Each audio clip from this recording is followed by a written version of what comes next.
Hi. Hello. Hi, everyone. Hey, everybody. Hello. Hello. Good Welcome. Welcome, everybody. Thanks for joining us. How's everybody doing this beautiful Monday? Deliciously. Excellent. Good. We have What good does weather in the deliciously mean? Northeast. Good. What does deliciously mean, Steve-O? Edible. Your day Are was you edible? Mm-hmm. Oh, okay. That's cool. All right. What's We got people Clearwater, coming Buffalo? What, Julie? How's Clearwater, Buffalo? Oh, great. We went to waterfalls today. We're gonna try to get out to Leroy, New York tomorrow in the morning, and keep doing the waterfall series. Nice. Yes. How about Clearwater, Brazil? Clearwater, Brazil is good. It's rainy, but it's good. Excellent. It's pretty decent. Hi, everybody. Welcome. Hello. Hi. Freezing new. Freezing new project. Hey, Brazino. Joni Cummings. Joni. Hey, Johnny. Hello, beautiful people. Hello, Joni. The beautiful people. Boom, boom. I like this one. Cosmic Christy. Hey, peeps. Hey, Peeps. Cosmic Christy. Peeps. Linda P. Golan. Hey, Linda. Well, this has been a crazy night. Crazy night so far. Hello, all. Hello. I don't know. I don't know what you're talking about, Linda. A lot going on, huh? I John missed. Hello, John. Hey, John.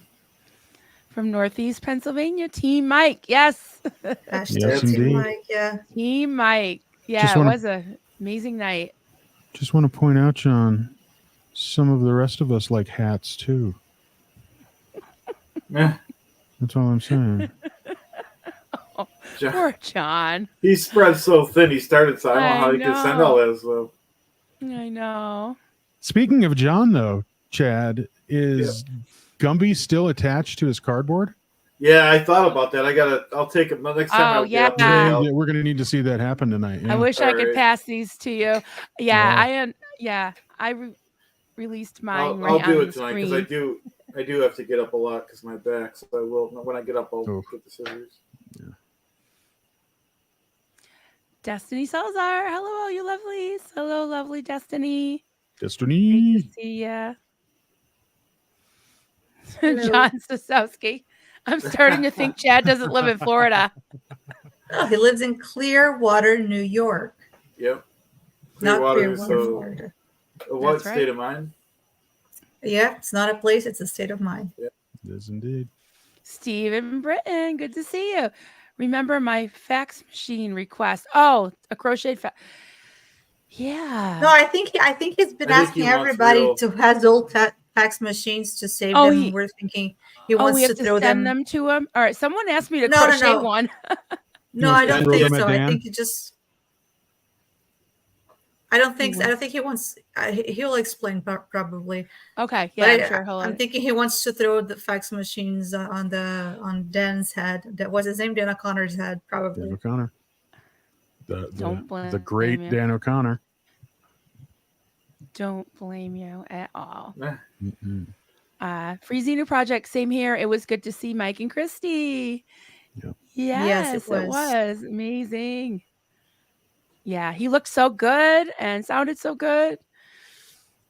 Yeah, I was legit emotional. Like when I saw him when they first went, I'm like, yeah, a lot of people mentioning. Good to see Mike and Christy, Team Mike. Yeah, absolutely. So good to see him. He's got plans to be back, so that's amazing. Hey, y'all. Brick Mama. Hey, Brick Mama FF. Awesome. Oh, my God. There's some super chats already. Let's see. Freezing New Project. Holy crap, on a Puppet Boys captain's hat. Look who's monetized. First one. My first super chat. Nice. Congrats. I'm going to cry. Thank you so much, FXP. I'll always remember that you were my first super chat. Thank you so much. Oh my God. I'm so happy. Yeah, it's been a long time coming because I applied like 10 days ago and it got stuck in limbo. It was like in this AdSense thing. And finally I got a person I could chat with. And then she was just like, oh, please hold a minute. I have to talk to my supervisor. And then immediately it popped up as approved. It's crazy. Wow. Yeah. Oh, my sus. buddy Chado. I'm the second one. Thank you. Yes. I wonder when StreamYard is gonna start showing super stickers. It was a cute little tiger or something. I'm looking at it now. Yeah, you have to actually go to YouTube chat to see it. Yeah. Thank you, Chad. I was trying to look at it. Yeah. Oh, look at this big spender. Ooh. he's off, going well, he's going up to the lake for a few days with his brother to do some projects, and I'll be home with maybe is this my allowance, honey? Duncan, thank you. 2 20s and a 10. That's just pull it out of your wallet, hand it to her. Don't have to do this whole. But this is more fun. You didn't even spell my name right, but I'll forgive you. Merrily. He's probably rushing to do it. He figured it out how to do it. Thank you, sweetie. Even though anyways. And YouTube you don't have thanks to give you for me the money. 30%. Oh, that's right. See, I don't know if you knew that.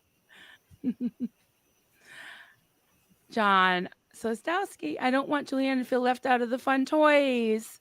I know, darn Brazil. That's what I get for living in a place where, shipping is crazy expensive, and I know. But thanks for the thought. I'm okay. We'll figure it out. Yeah. Stephen and no, I don't want to. Somebody asked me to crochet a fax machine. I have no idea who it was. I did. Oh, you did? I can answer that. Yeah, but that was a joke. I think it was related to something that Stephen had said also in chat. And then I said something about I did, but it was a joke. It wasn't. It was something that I. But Stephen has actually something that he's been asking people. The second part is even better. Please collect old and broken fax machines, store them, and wait for further instructions. That is cool. Oh boy. Yeah. Can't wait to see what that is. I have a feeling though. I don't have one, but if I have to ship it anywhere, same problem. I can't ship it anywhere. So we have Mitch coming on probably in about a few minutes. We're just waiting for him to pop in, and he'll be with us probably for the rest of the night. And so I thought I was Mitch in my black long sleeve. I know. T-shirt. Look at you. You look like a movie director. That's right. That's right. Now you need the headphones and the backdrop.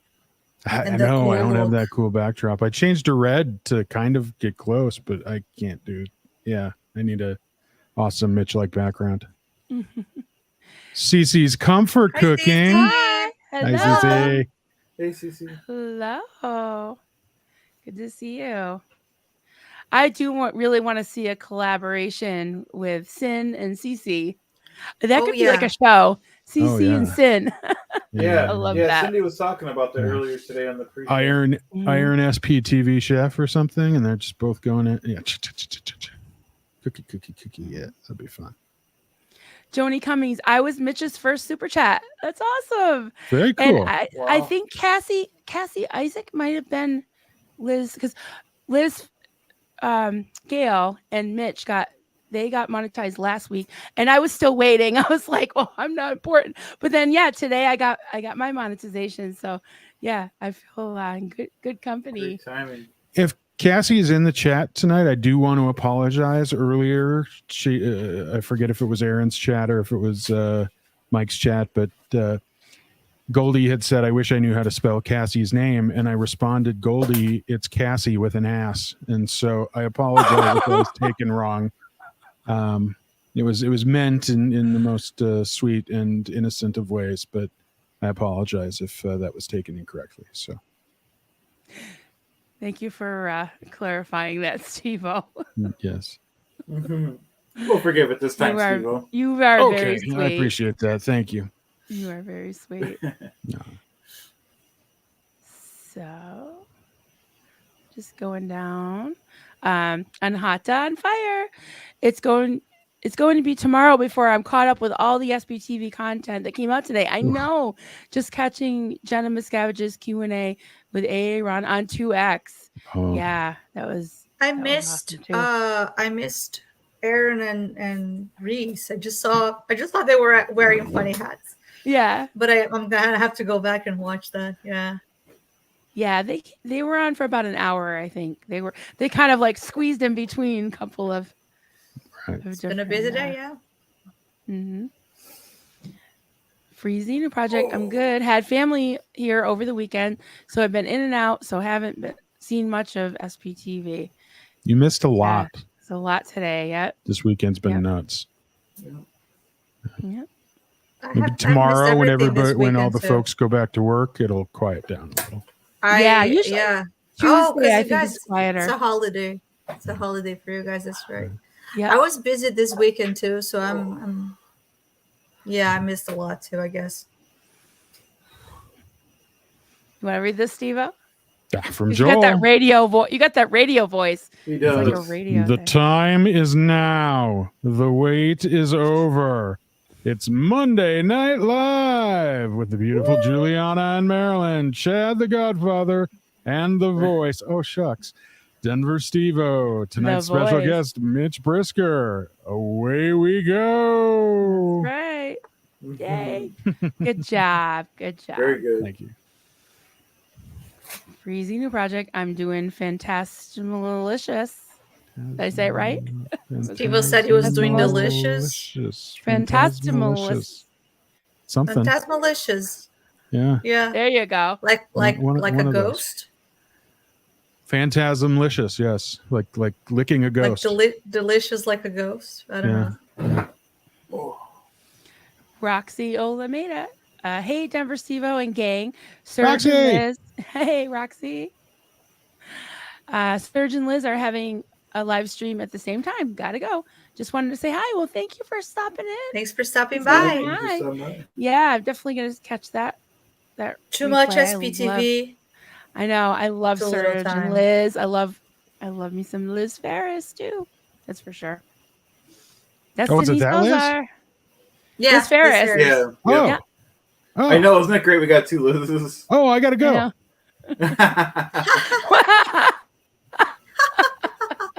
No. Oh, you're so funny. You're so witty tonight. If we would have known, we could have all did one big show. Could collaborate. Yeah, really. Really. Right. Destiny Salzar. So much SPTV content tonight. Team Mike. Hashtag Team Mike. Yes. Yeah. Hashtag Team Mike. Linda P. Golan. Congrats, Marilyn Honig. Coffee Cults and Crafts. Welcome to the big leagues. Thank you. Thank you. Appreciate it. Yeah, I don't even know myself today. Wow.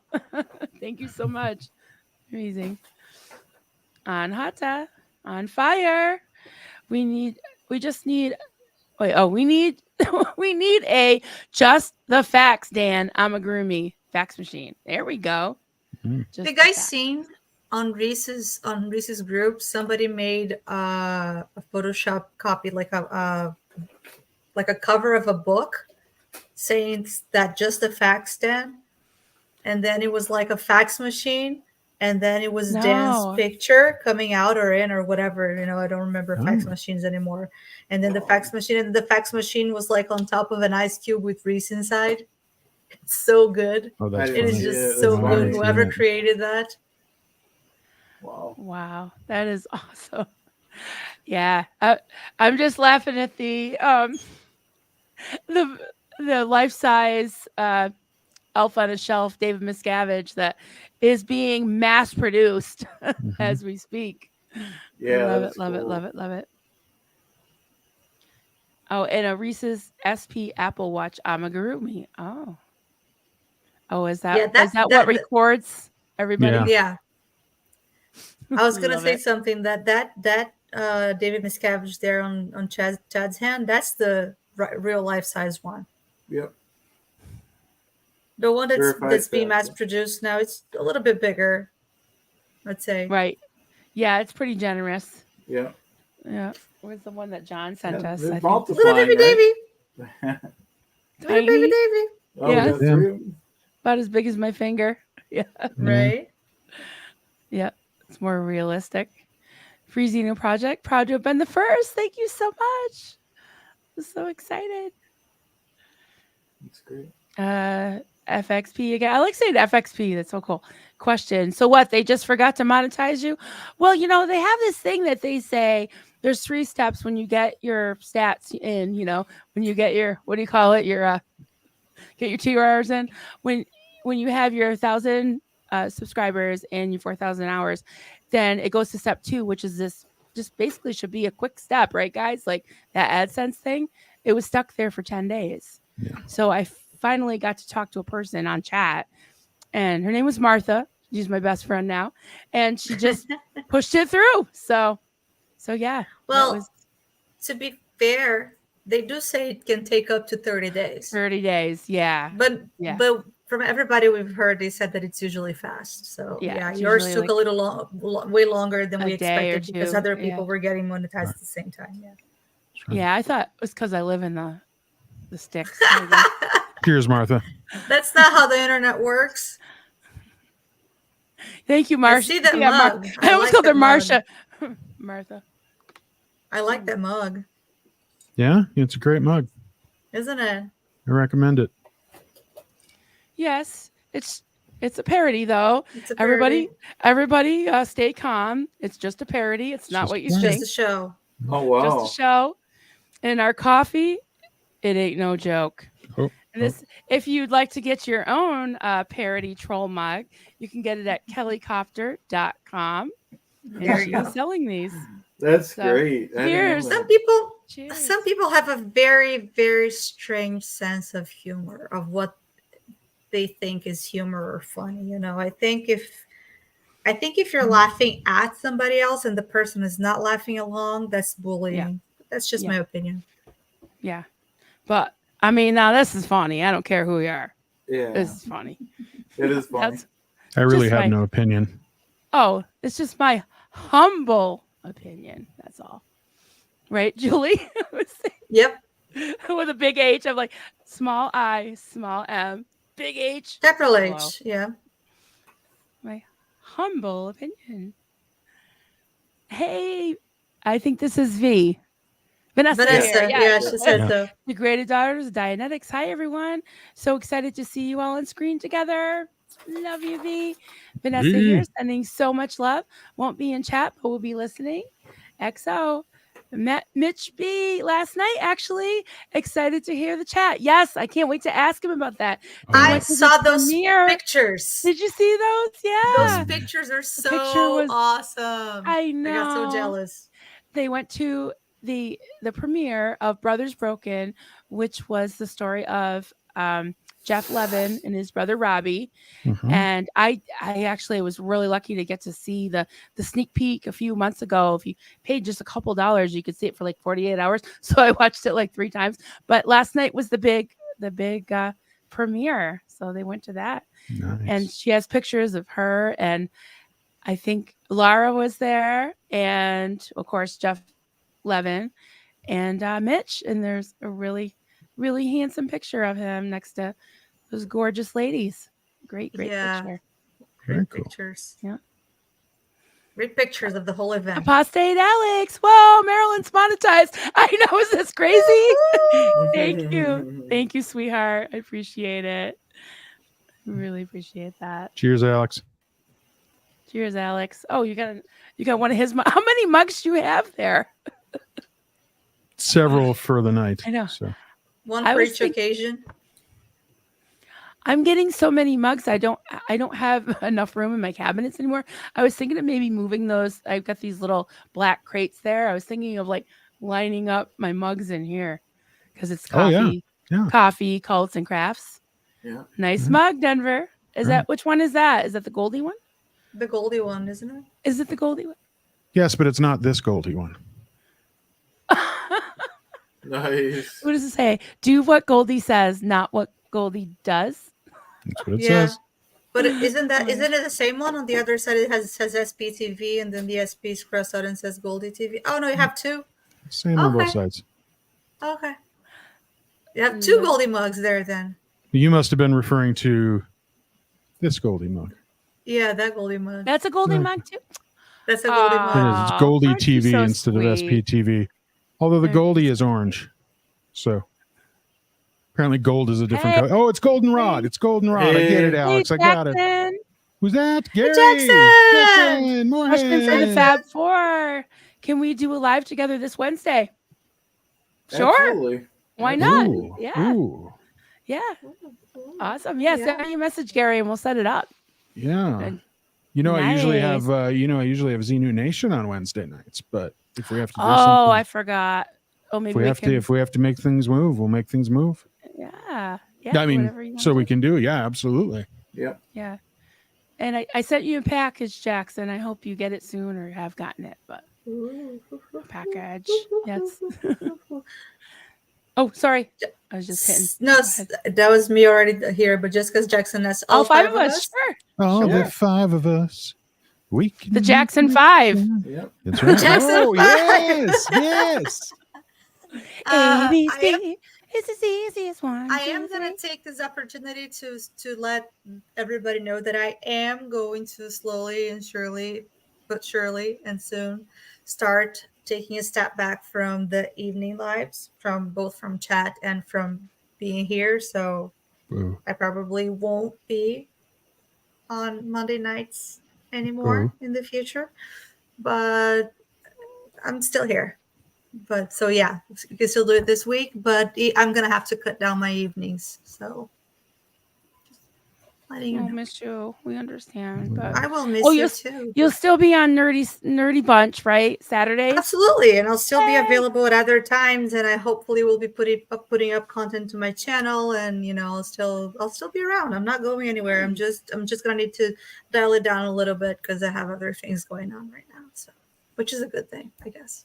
You probably should have waited until Mitch got here to announce that, because Mitch would want to refilm all of your previous lives with, a new replacement Juliana. Nobody can replace her. No. Nobody Thank can. you, thank you, thank we'll you. still- Thanks still for the have love you. you're sending in chat, guys. I'm not going anywhere. I'm just not gonna be Yeah. on this show in the future.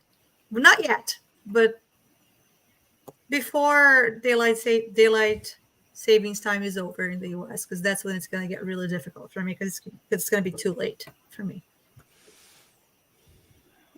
Yeah, we'll have to make adjustments as we go. Yeah. But it's not a sad moment. It's just life happens, things change, and I'm still around, Yeah. and we're still a team, and we're still a community, all of us. So, Absolutely. We love Yeah. you, Julie. and I love you. I love all of you. Tedis. Hey, everyone. Hey, Ted. Hey. Hi, Ted. Nuts and more. Love you all. Steve-O, baby. Mwah. Mwah, nuts. Mwah, thank you. Nuts.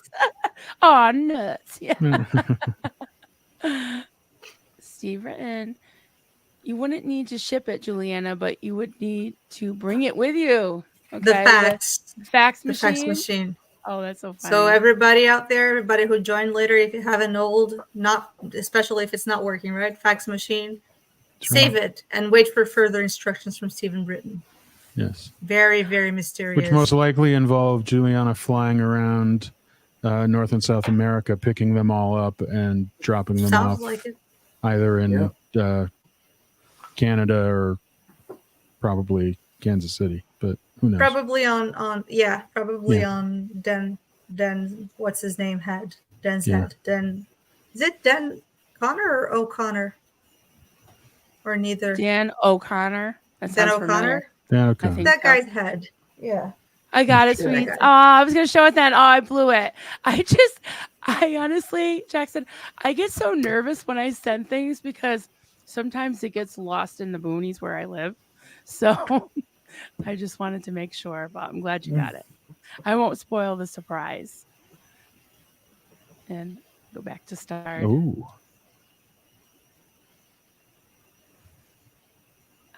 Denver Ninja. right. I know karate. That's right. Pull my mask down. And you can't see Destiny. me. So stoked for the incomparable bitch with an M, Brisker. Bitch with an M. That's what he says. We can Bitch say with that an M. now. It's far enough into the life. That's that we what can I say was that like. now, I right? know I was hesitating a tiny bit. I'm like, oh, we've been on for a while. Yeah, I think we're fine. Oh my God, Sarasota Cherry. Oh, I am your biggest fan. You know that, I bet. Happy you got monetized, Marilyn. Thank you. Don't spend it all in one place. I could hear you saying that. Thank you, Cherry. I love you. And we still have a date to do something, right? On the YouTubes, right? Let us know. Oh, I thought you were Whenever gonna you're fly ready. down to Sarasota and Oh, that would be nice. Yeah. knock we down could do some of that. those Scientology orgs and say, "What is it? I Elron know Hubbard is my homeboy." I know Tampa Brad. He's just That's him, Brad. he just sounds so pathetic, so cute. Like, hey everybody. He's funny. So funny. Funny. All right. Mhm. Don't forget Mini Chad. Hey Mini Chad. Mini Chad's in got there. a lot of friends. I know. His He's got his friends are growing. tons of multiplying. friends So- now. Multi- Oh, Multiplying, 10x. Batgoat's been an ally of Mini Chads for a while, I think. Yeah. But yeah. Mhm. All right, Evelyn Lee Barney, Denver Stevo. I sent you a snarky message in Aaron's chat. Hope it wasn't taken wrong. Nah, Can somebody kick her? he Somebody doesn't boot her? even know. Block her? No. Stop. No. Not at all. We're on your side, all- Evelyn. We're all equal admins here, not meddling. You do It's it. all good. Mhm. Joel McCoyne. All our cats, 5, sat and watched Mike's stream. Aw, they just came in and sat down. Not sure why. Wife says they were wanting to experience a love fest. They were showing their love. I swear, pets know, don't they? Animals. Yeah. Animals know. Yeah. They can feel it. Totally. I'm a firm believer in that. Steve-O, you want to read some with your fantabulous voice? No, of I was yours? waiting for you to get laryngitis first. Oh, Yeah. well, that's Yeah. because I wanted to take a drink. All right. You guys still starring? Yeah, Yeah, always. there's like 30. Okay. Sure. Stephen Britton says this weekend certainly has been nuts. I've been fighting with my computer since last Thursday. Well, that's a different issue, though. If you're fighting with your computer, then your computer has gained sentience, and I would be afraid. I would be very afraid. Mm-hmm. My favorite YouTuber is live, says Aaron. Ooh. Now the question is, which channel did that come from? So I guess we'll all take it. I'm sure he's Thank talking you. about Clearwater. Chad, am I right? Probably. I'm Probably just so. kidding. Probably. That's Yeah, my but- guess. Yeah, but I blow kisses. Oh, okay. Just saying. No, it's probably it. Yeah, well, I'm a ninja. I You're a do ninja. hearts. I You do have really Korean nice hearts. Yes. You have lots of nice hearts. Right. Lori Pelez says, hello, everyone. Just wanted to Hey, say Lori. hi on my way, Jay, to the shower, and I'll be listening there. Very good. you, Very Lori. Just on my way Love you, into the Lori. shower, to the shower. Probably. So now everybody imagine Lori. All right. Wait. showering. Okay, listen. She's relatable Reese's mod right now. She is. So yeah, she's just like, hey, I'm on the way to the shower. There's no such thing as TMI. We love you, Nope. Lori. You do an amazing All right. job. Reese has like a bajillion followers, and Lori is helping Goldie out. She's It's awesome. wonderful. She's an That's amazing great. That's mod. right. That's So, right. we love you, Lori. So And Goldie. so if that's okay to say, is it okay for me to tell her to wash her cooter? Sure. All right. Yeah, well, Okay. you need to. I mean, you need to. Yeah. Get on that, Lori.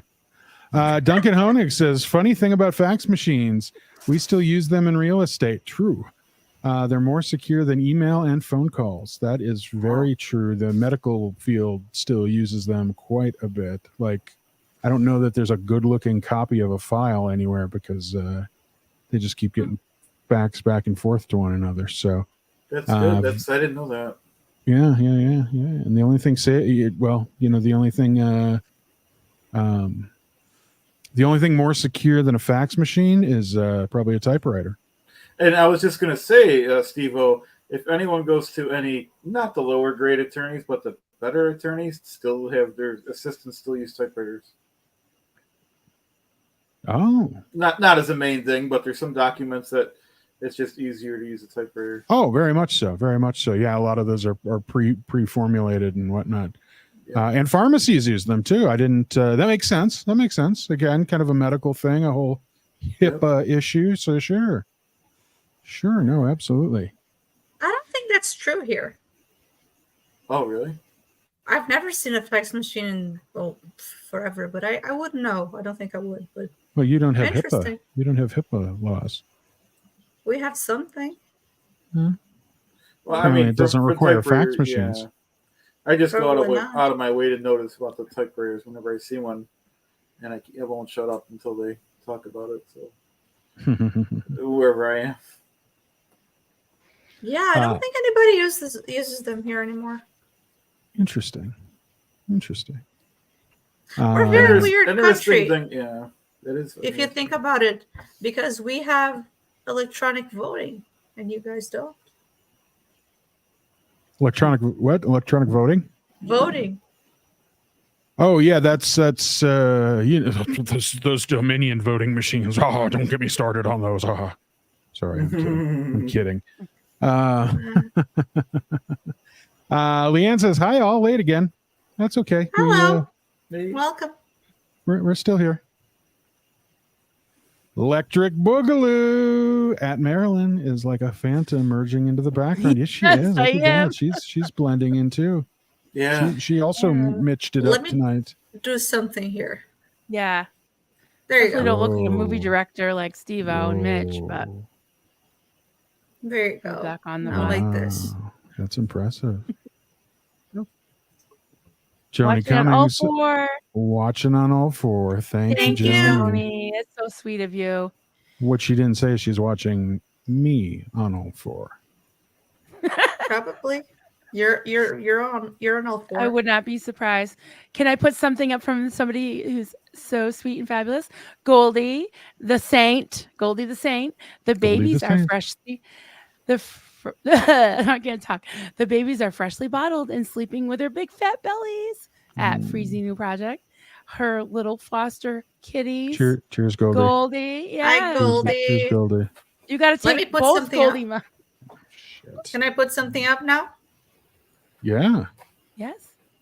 Oh, hi, Oh, sweetheart. nice. Hi. Hey, Haley. Love Okay, you. carry on. She said hi, Mama, so she must be talking to Chad. That's my girl. Hi, Goldie. There you go. Gonna cheers I'm both promoting Goldie you. Yeah. Okay. Okay. Did we? This one looks exciting. Marilyn was far too long. You're an SPTV legend. Oh, thank you. Love you. I don't know what it go that far. Thank you so much. You're so sweet. I'm just happy anybody watches me at all. I just can't even believe all the super chats. Oh my God, you guys. You make me cry. Seriously.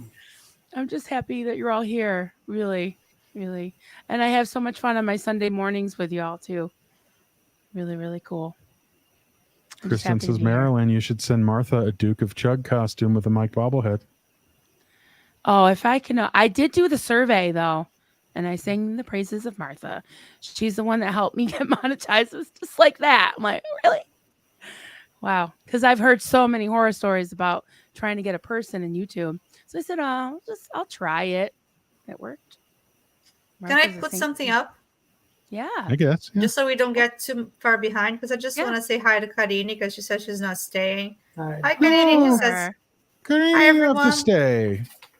Oh, but listen, she says, love to you all. So happy seeing and hearing Mike's voice. Yes, we all are. Yes. Cannot stay today. Yes. Not feeling great. Have a great night. Hope you get better. Melhores. Feel better. I hope it's not because you hung with me for 4.5 hours on Saturday night. Uh-oh. Yeah. It was like, I don't know, 2:30, It was 3 a o'clock when she left. It was late. I mean, her Wow. your time, you know, so. From Brazil. She also Brazil. watches my waterfall streams. Wait. I want to do this. Nice. Okay. Thank you. Oh, we just have a follow-up, if I can throw this one up too. Goldie, our From a Poet has let me borrow his community tab again.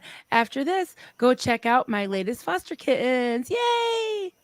Yeah, go to From a Poet, his channel. Go to his community tab and pictures of her little baby foster kittens that she feeds with bottles. Super cute. You are a saint, Goldie. All right. Marcus is in the house and Theta, and people are sending in super chats, and we have a lot of starred questions still, but our guest has arrived. Yes. So I don't think we should leave him waiting for too Well, long. I was just going to say, Electric Boogaloo asks, did I miss Mitch already? And I was going to say, Nope. yeah, unfortunately he left, but you are in luck. He has just re-arrived. Wink, wink. So we're just gonna wait for him for his okay. Whenever he says he's ready, we're gonna let him in. He's ready. Okay. So everybody, give it up to the one and only, the wonderful Mitch Brisker. Oh, sorry, Hi. Mitch with an M. Brisker. Mitch with an M. Hey, There you go. my at backdrop this. is starting to get worse and worse because of the humidity. No. I know nobody cares, but No, it looks great. Oh, it's so we care. nice to see you all. Nice to too. see You you too. too. Yeah, sorry I'm late. It's just a crazy day. It has been for everyone, I think. Yeah. So what can I do welcome. for what would you like to talk about? Anything special? Anything. Let's talk about Anything and black everything. shirts, black long sleeve shirts. Can we talk Oh about yeah, those yeah, today? yeah. You got the memo. I did. Yeah. I did too. Marilyn did too. Next time, if you guys want to include me on that, that'd be great. You're, I think Chad Yeah. was just You have to wear assuming we Hawaiian. were all going to wear Hawaiian shirts. Yeah. I don't have one. Don't do that to me. I'll go with the black. Yeah, no, I have a If bunch I of black have long one. sleeve t-shirts from various different places. My favorite ones are the bougie ones from Saks Fifth Avenue because they're very luxurious feeling. So I kind of save those to go online. Don't give my big secret away, please, Now you're secret because it safe sounds with like us. the only homeless guy with like long sleeve t-shirts from Saks Fifth Avenue. But okay, Well, good. Welcome, So, Mitch. yeah, so last time we met, we were talking about Star Trek and Star Wars and all kinds of crazy We stuff. were. That's right. yeah. That's right. So, yeah, I'm dying to know what your involvement. You said you were involved somehow with Star Trek. Yeah, I I'm was trying to remember involved. what Yeah, you it was kind of said. crazy. After I got out of college, after I graduated from Cal Arts, I went to work for a guy named Robert Abel. You can look him up. It was a really, it was kind of a groundbreaking company. I was really lucky to get that job. They were sort of the little, how can you say it? They were kind of this little crucible out of which a great deal of special effects grew. It was a lot of people came out of there who went to work on Star Wars, the original Star Wars. Richard Edlund was a cameraman who worked there, won an Oscar for Star Wars. I was his assistant. And let me see, I got offered the job doing roto animation, but I was way too narcissistic and full of myself. And I was just starting to get my own assignments as a commercial director. And I didn't want to work on a film that we all saw as a Buck Rogers movie for a Saturday afternoon for kids, because I'm not kidding you. That was the perception in our community of what Star Wars was going to be. So yeah, that was kind of that. I mean, so a bunch of friends of mine worked on it. There's a guy named Robbie Blaylock who won an Oscar, who I went to CalArts with, and he'd worked on the optical team. Optical effects, that was predating digital effects, and yeah. Anyway, that's a whole long story. But Robbie and I did a whole bunch of things. He unfortunately passed away last year, but I came really close to being on that team. But like I said, I was kind of really narcissistic and was starting to do my own work, and we all really thought it was going to be like a Buck Rogers movie for kids. So I'm sort of like the A&R guy who works at the record company who says, "Oh yeah, I almost signed the Beatles," but anyway. Almost. Yeah, I could have signed it, but people, in those kinds of industries like film and records, people brag about missed opportunities. They love to brag about it. Yeah, I almost worked on Star Wars, whatever. I almost signed the Beatles. So but I think even more interesting was my involvement in Star Trek, because I don't have a credit on it. I don't think I do. I doubt it, but I did work on the first one, and that was, I believe, amazingly enough, nobody talks about this. I'm going to look it up real quick. Actually, when do you guys do that? I don't want to get distracted. When I was on it, the director was Robert Weiss. I think he was the finishing director. I don't know if they switched. Does somebody know? Could somebody verify that? Checking it now. It's kind of an important part of the story, because Robert Weiss was one of the towering great directors in the history of Hollywood. He was an editor. Do you know who he is, Robert Weiss? Does anybody know? He's not a household word. But Robert Weiss was an editor who edited Citizen Kane very famously. And then he became a film director. He directed How the Earth Stood Still, The Day the Earth Stood Still, which was like, come on, that's one of the greatest science fiction films of all time. Then he directed West Side Story, one of, if not the greatest musical film ever produced. So, Paramount had really high hopes for Star Trek. I mean, they got Robert Weiss to direct it. Unfortunately, they hired the wrong team to do the special effects, and that was the company that I worked for, Robert Naval Associates. Mitch, it was Robert Weiss who. Yeah, it was Robert Weiss. So yeah. It was really the worst Star Trek film. But think about Robert Weiss, and his au revoir as a filmmaker was really incredible. I forget some of the other films he directed, but I mean, just The Day the Earth Stood Still, West Side Story, edited Citizen Kane. I mean, this guy was literally a towering figure. I don't even know how many Oscars the guy won. And so to make a long story short, so because this company that I worked for had never done feature films, special effects wise, we did live special effects. We did lots of TV commercials for like Levi's and 7-Up and all kinds of. We did on-air promo graphics for, we did the first HBO signature graphics and all that kind of stuff. And so we got tapped. I'm not sure how, but we got tapped to do the special effects. I mean, I was like, when that happened, I was like, one of the creative people there. I was not like any big person. Later, I became the creative director of the company. But I'm trying to channel this all back, this Star Trek fiasco. So a huge amount of money came into the company, and it bloomed from maybe 15 employees to about 40. Right. And the person at the company who was in charge of doing the designs, who designed V'ger and all that kind of stuff, it all sort of spiraled out of control. So it was just, Paramount was getting really nervous. Like, we need some footage here. Like, what's going on? And execs from Paramount, like Katzenberg and the other Berg, I forgot his name. There's 3 Bergs and all these, Spielberg, Katzenberg, and the other one, I forgot his name. And they would come over to the office and like have these meetings, like, what's going on? Where's the footage? And so then they decided, and this is where the whole thing really spiraled out of control. The optical effects for that film were done in 65 millimeter. Now, I'm not going to get into all the technical reasons why, but the format that you choose for producing your special effects when we were using film, very important. The only Star Wars, we'll talk about that later, they really did it right. Star Trek did it all wrong, thanks to the people I worked for. So the question was, who has 65 millimeter optical equipment in Hollywood? And the only person that owned 65 millimeter equipment was this guy named Doug Trumbull, who was a very famous director and special effects guy.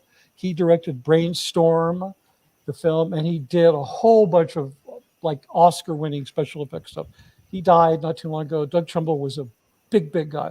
And Doug Trumbull's company, Future General, was owned by Paramount, who was doing Star Trek.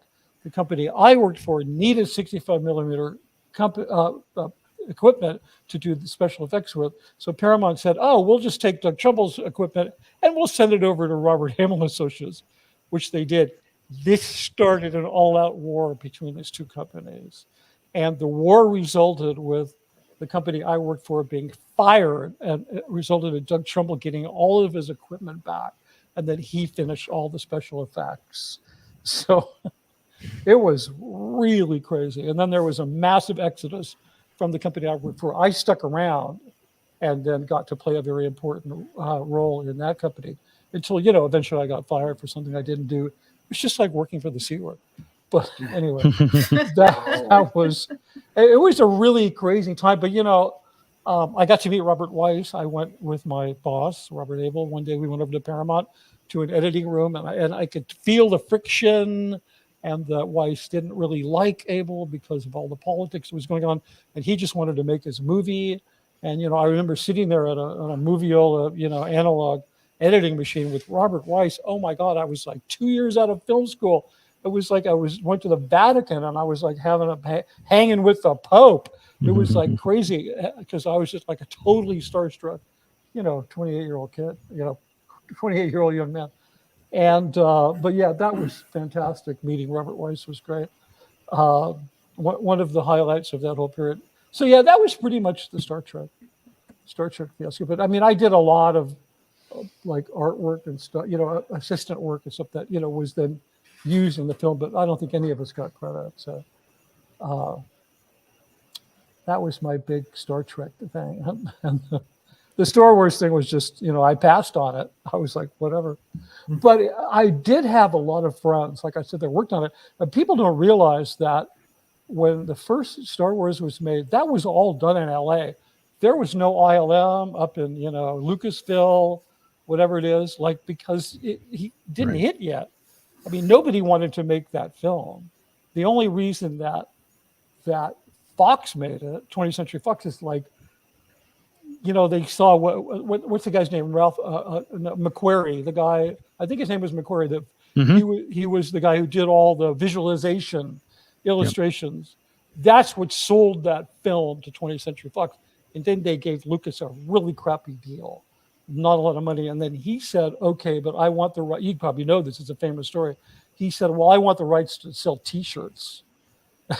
And so as a result of that, Fox accidentally, unwittingly gave him all the ancillary rights. Wow. It included toys, T-shirts, you name it. And so that was the deal. I mean, it was a better deal than if they had paid him what he wanted to be paid. Because what made Lucas so rich, obviously what made him famous was that he made a brilliant film. What made him so rich is that he had the ancillary rights to Star Wars, and 20th Century Fox did not. So anyway, that was, but I had so many, it was being done in LA, some of it in North Hollywood, some of it in Hollywood, a couple of blocks away from where I worked.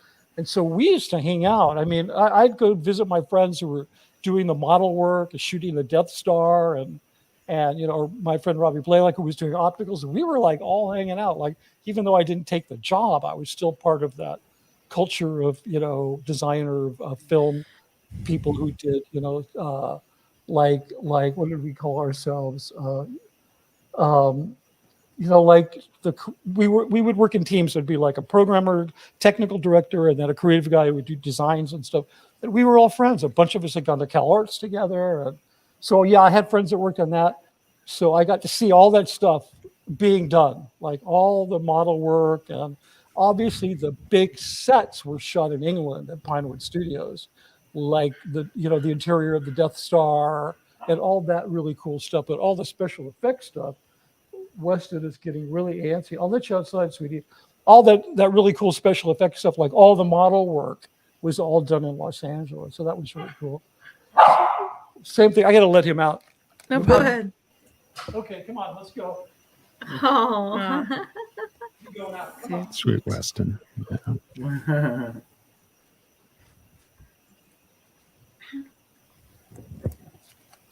Well, that was quick. Yeah. Right. Yeah. So anyway, that's my intro. Those are my, and that, and also I just remember the same thing with when Blade Runner happened. I mean, I remember going to see that like in preview before it came out. I had a bunch of friends. They were working at a company in Venice. I forget the name of the company. It's named after one of the streets in Venice. So we went out there. I mean, I saw the what was the name of the guy? The big pyramid where a bunch of the film took place. The headquarters of the corporation. I forget what it was called. But that was all analog models and real fire. And like nothing was being done by computers back then. So it was amazing to see all that stuff because we either worked together for Robert Abel or we went to school together or we have friends of friends. It was just this great little community of special effects guys. And then I sort of broke off from that and became, just like a full-blown commercial director because I was seeking my fame and fortune that way. And then, ended up working for Scientology temporarily. And then they made it impossible for me to leave. So here we are. Yeah. Wow.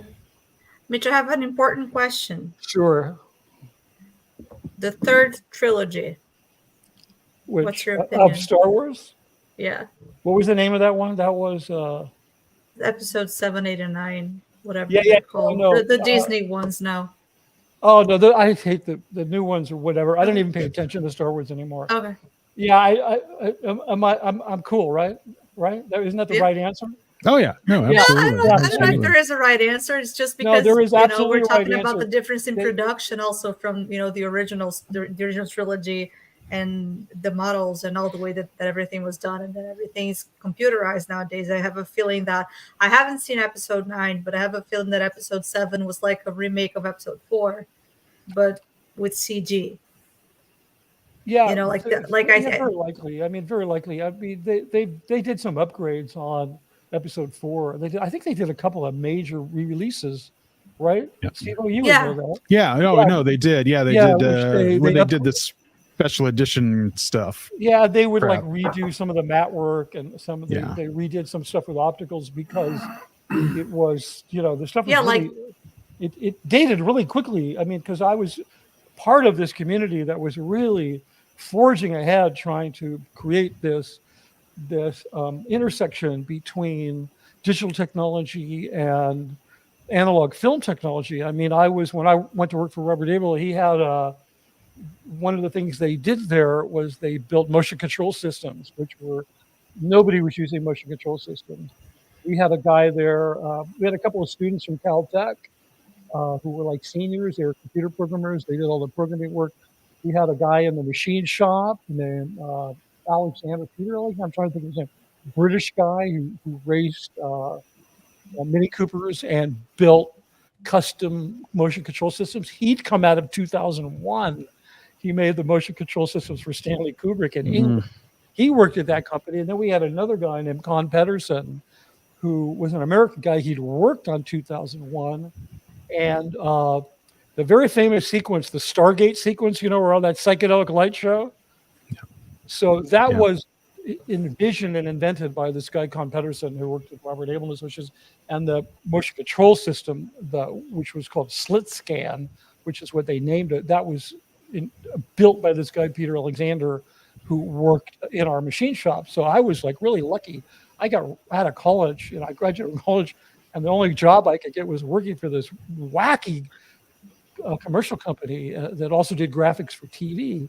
And I was like the fourth artist they hired. They had two artists, and then I was the third one, and I got hired just to be a grunt assistant, do whatever those guys needed. And then we had couple of cameramen, and we had an editor, and a secretary and the boss. And we grew to by the time we grew to about 30 people, when we got the Star Trek thing, I think we'd won like 50 Clios and been on the cover of every industry magazine. It was crazy. I mean, I was really lucky, up until when I got fired. But so it was really fortunate because I remember dropping like taking a like peyote, getting really stoned on like mushrooms when I was 15 years old, and sneaking into the Pantages Theater and lying because I had a girlfriend, and like in like high school who was an usherette at the Pantages, and like lying on the in front of the front row, completely stoned and watching 2001. So, and then later to meet these guys and work with them, it was really, really amazing. So yeah, I'm oversharing. You know, we do that. Those of us who are cult survivors, Yeah. we trauma victims. I don't know if you've heard this, but we overshare, right? Everybody who overshares. Okay, yeah, okay, Major. Yeah. yeah, Yeah, just the three of us. I guess those two don't. So I mean, yeah. I They don't know. know. They don't. Well, it's only because they don't have anything to talk about. True, true. I've I do have a never question overshared. for you, Mitch, if that's No, okay. I'm glad you don't overshare, but sometimes I'm guilty of that. Yeah, yeah. Go ahead, Chad. What's up? I apologize if this is common knowledge, but the years you were working for Scientology, did you were you stuck just working for them, or were you able to do your own independent No, projects? I just worked for them. I had for a Okay. while. This sounds really wild, but well, because it was intense. I thought I was going to be in and out. But when you're hardcore, and I was a Scientologist. I mean, Yeah. I gave them credit for having helped me get off of drugs, which was, it took me years to understand that I gave them credit for nothing. That it was before I could fully take credit for that. And I've talked to other people. You know, I never talked about. Let me answer your question first, because I can overshare about my journey out of addiction later, but yeah. So when you're really in, I had given them credit for that, and I felt that I owed them, and I came up there to do one film, and then Miscavige went. Do you guys know what an org board is? An organizing board? I don't know if you've come across that, but it's this 7-section way of organizing every activity in Scientology. Supposedly, it can be used right down to organizing your own life, right? And Tampa Bread has one of those. Yeah, Tampa. Yeah. Yeah. I was gonna say. I'm not surprised. Hey, you can look it up. You can look up Scientology forgot about Organizing that, yeah. Board. Yeah. And you can do one for yourself. You can read all about it. There's, I'm sure. Anyway, so being on a Scientology org board is like having herpes. Like you're never going to get rid of it. You're never going to get off of it, right? It's just always going to be there. I mean, you can be kicked off, but taking yourself off of a Scientology org board is like a crime. It's a very high crime. You don't just walk up to an org board and pull yourself off of it and walk away. So I did this. I went to Gold. I did this film. I did it very quickly, which I had no idea was a world-breaking, record-breaking thing. I had no idea. To me, it was no big deal. And believe me, it wasn't that big a deal. But in their context, because they were so inept at filmmaking, it was a big deal. So one of the people from HCO, which is the ethics department, who's over HR, you could say it's the HR department, but they're also the department that, lock people in auditing rooms and interrogate them for hours. Mm-hmm. So someone from HCO said, hey, you got to come and see the org board. And I went in there and I looked at it. Juliana, why are you laughing? Because do you know the punchline? No, because The comment. Oh, I didn't see it.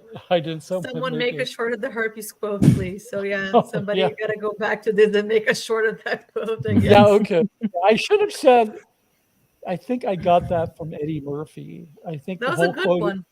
I think the whole quote is, "It's like herpes or luggage; you'll never get rid of it." So anyway, yeah, I want to quote a short from that.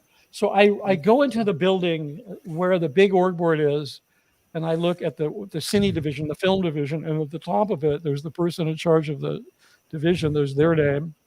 And then right under their name is my name. And it says Mitch Brisker, NSO, which stands for Nuncier, and David Miscavige had gone in there and put my name up on the freaking org board. So I was no longer someone who was just hired to come up and direct a film. I was part of their organization.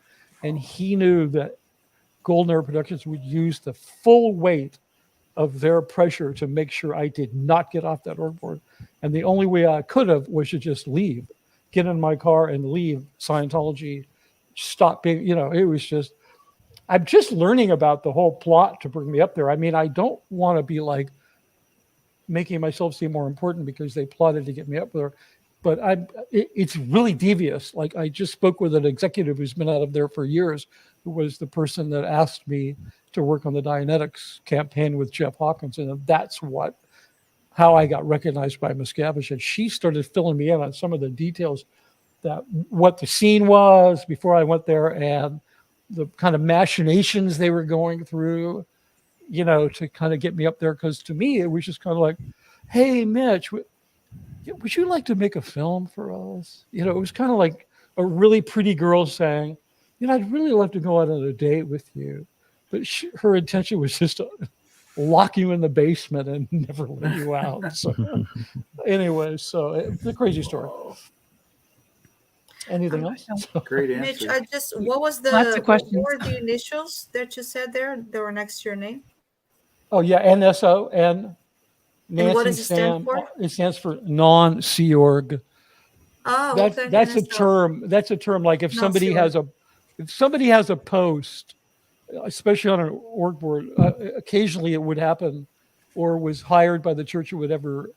They would often put next to their name NSO, meaning non-Sea Org. Non-Sea Org. Right. Okay, got it. Thank you. Yeah, that's a thing. It's a thing. It's an obscure acronym. These people, they'll shorten anything and then they'll give it an acronym and then they'll shorten it. They're worse than the Australians. Australians are really the worst. Well, they make things really short or really long. They can't help themselves. They just, what I'm talking about. Like, You got that electric boogaloo? yeah, exactly. They could maybe help us with this. Oh, like Gaza, like your name's Gary. So they shorten it to Gaz, and then they lengthen it to Gaza. So, and it ends up not being any shorter. It just ends up Gary Gaza. Wow. It just ends up being Australianized. And if That's so anybody funny.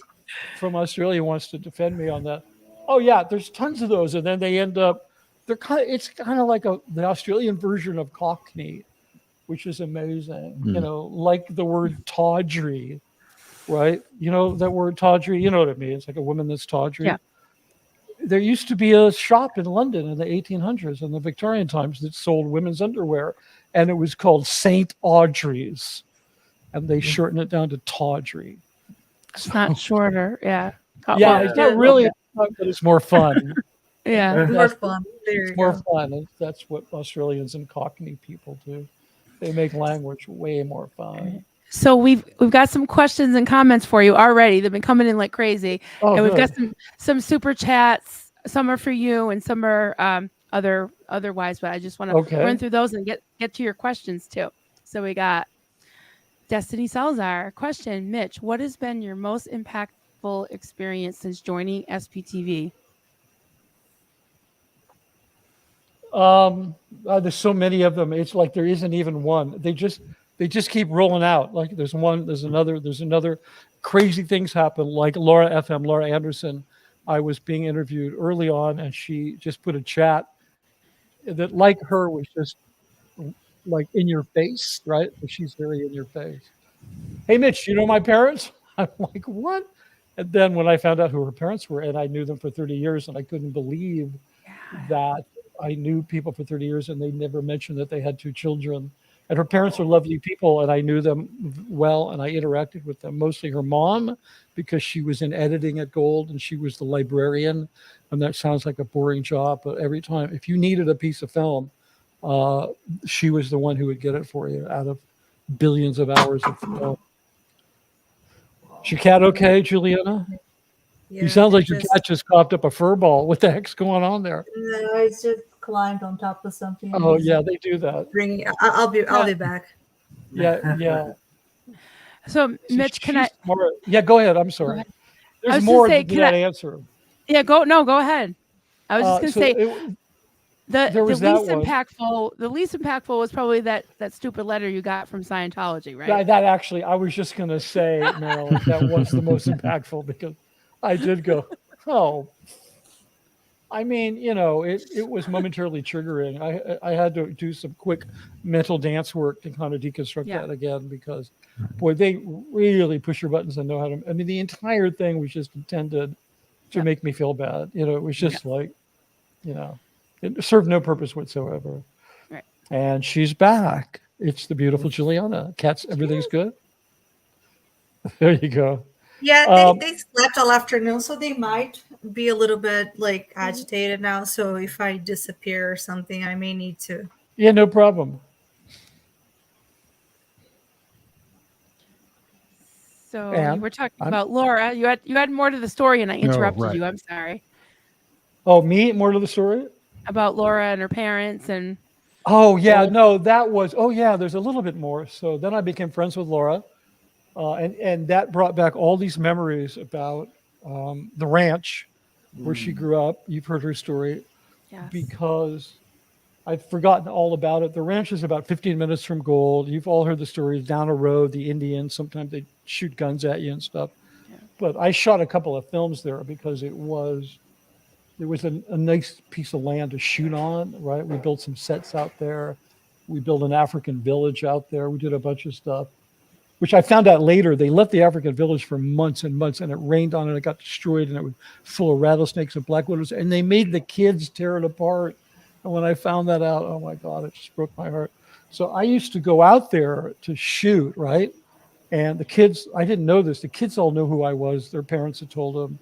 And I was like a special person or something. And whenever I would go out there, the first time I went out there, I went over to where the kids all lived, and about 30 kids. These photos of like these, doctors beyond borders, they go to an African village and they're surrounded by these loving children that are just all hugging them and have their arms around them. You ever see one of those photos? Do you know what I mean? Like, so it was like that. I'd walk out there and like 30 kids would run up and crowd around me and start hugging me and talking and, just demanding my attention. And I thought, what great kids. I mean, these kids must be so happy. And, they're so kind of exuberant and extroverted. And then I find out they were so starved for adult attention that's why they were doing it. And it's just, I mean, I want to cry. I'm sorry. My dog is trying to get a bone this big through an opening in the door that big. I wish I could put the camera on him because it's a circle. But so then every time I went out there, I would go over and hang out with the kids because they were awesome. So it was really great to get a chance to connect with Laura because, I only saw her in that context. So last night I went with a dear friend of mine. I used to work with the Scientology Media Productions. We went to Jeff's screening in Studio City to see his film Brothers Broken, and I was so thrilled because I've never met Laura in person. I've watched her work, she's watched my work, and we've sent texts back and forth, right? And I looked over and I saw something very shiny, and it was obviously Vanessa's wearing like her a tiara. Yeah, she or told me something. she popped in earlier Yeah, right before you came in, but she said to tell you it was great meeting you. That yeah. let you know that she showed all of us that wonderful picture of Oh, you she looking did? so handsome and with those Oh, that's beautiful so glamorous sweet. girls. So But I got yeah. so excited because I saw them in the audience, and I'm tugging at my friend. It's Laura FM. She doesn't know who that is, but I'm saying it like, it's Scarlett Johansson. Look, Yeah. like I'm really like.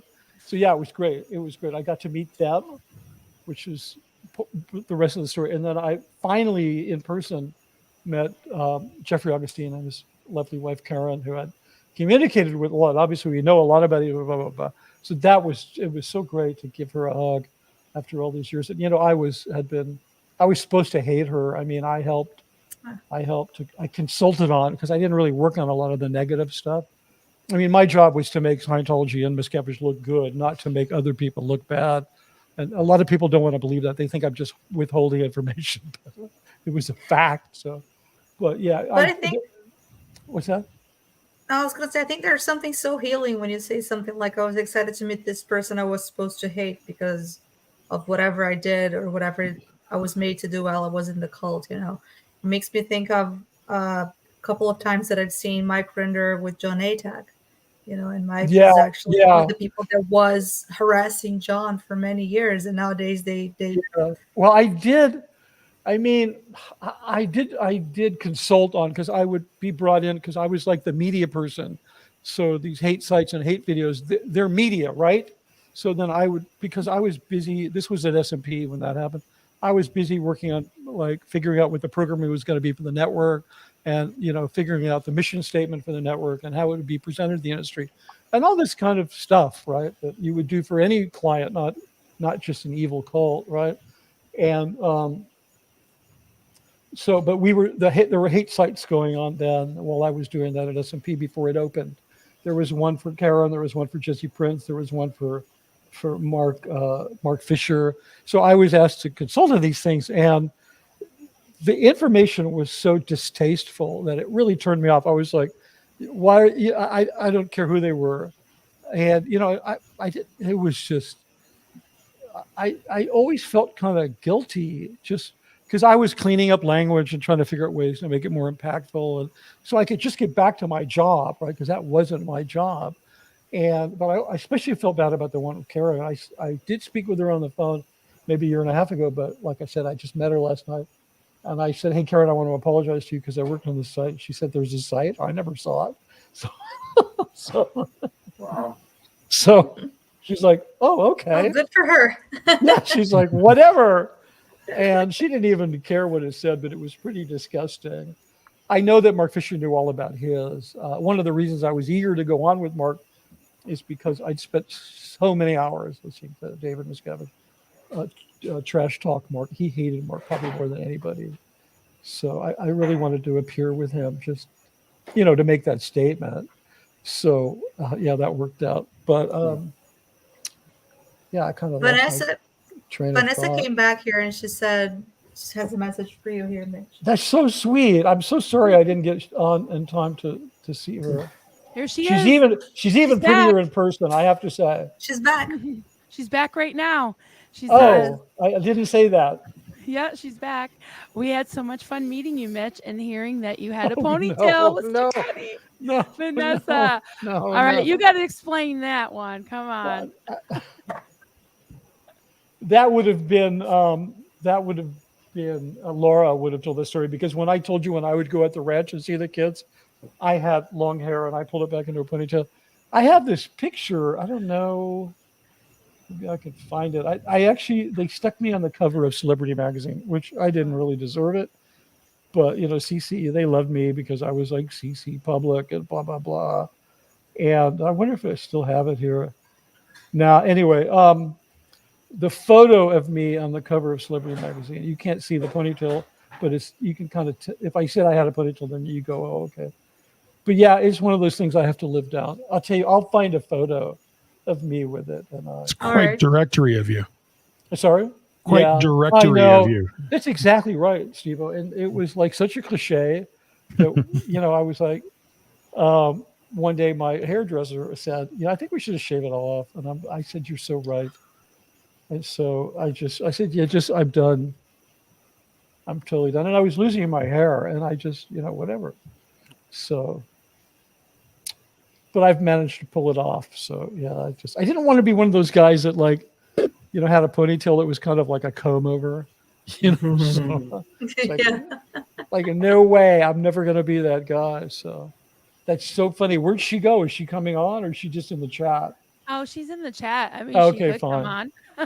Well, if you're listening, Vanessa, I think you're prettier in person, and I was so happy to meet you last night. Vanessa's so pretty. I don't know how she can be prettier in person. Yeah, she's so pretty on the internet already. Yeah, no, because it's her energy. It doesn't come through the camera. The camera's like a piece of glass. It just stops everything. I love Vanessa. Yeah. I mean, sometimes it can go the other way. People are really boring in person. You meet them and you're like, oh no, I can tell she's a blast. She's so much fun to talk to. Yeah, no, she's great. She's a 10, like we say, all around.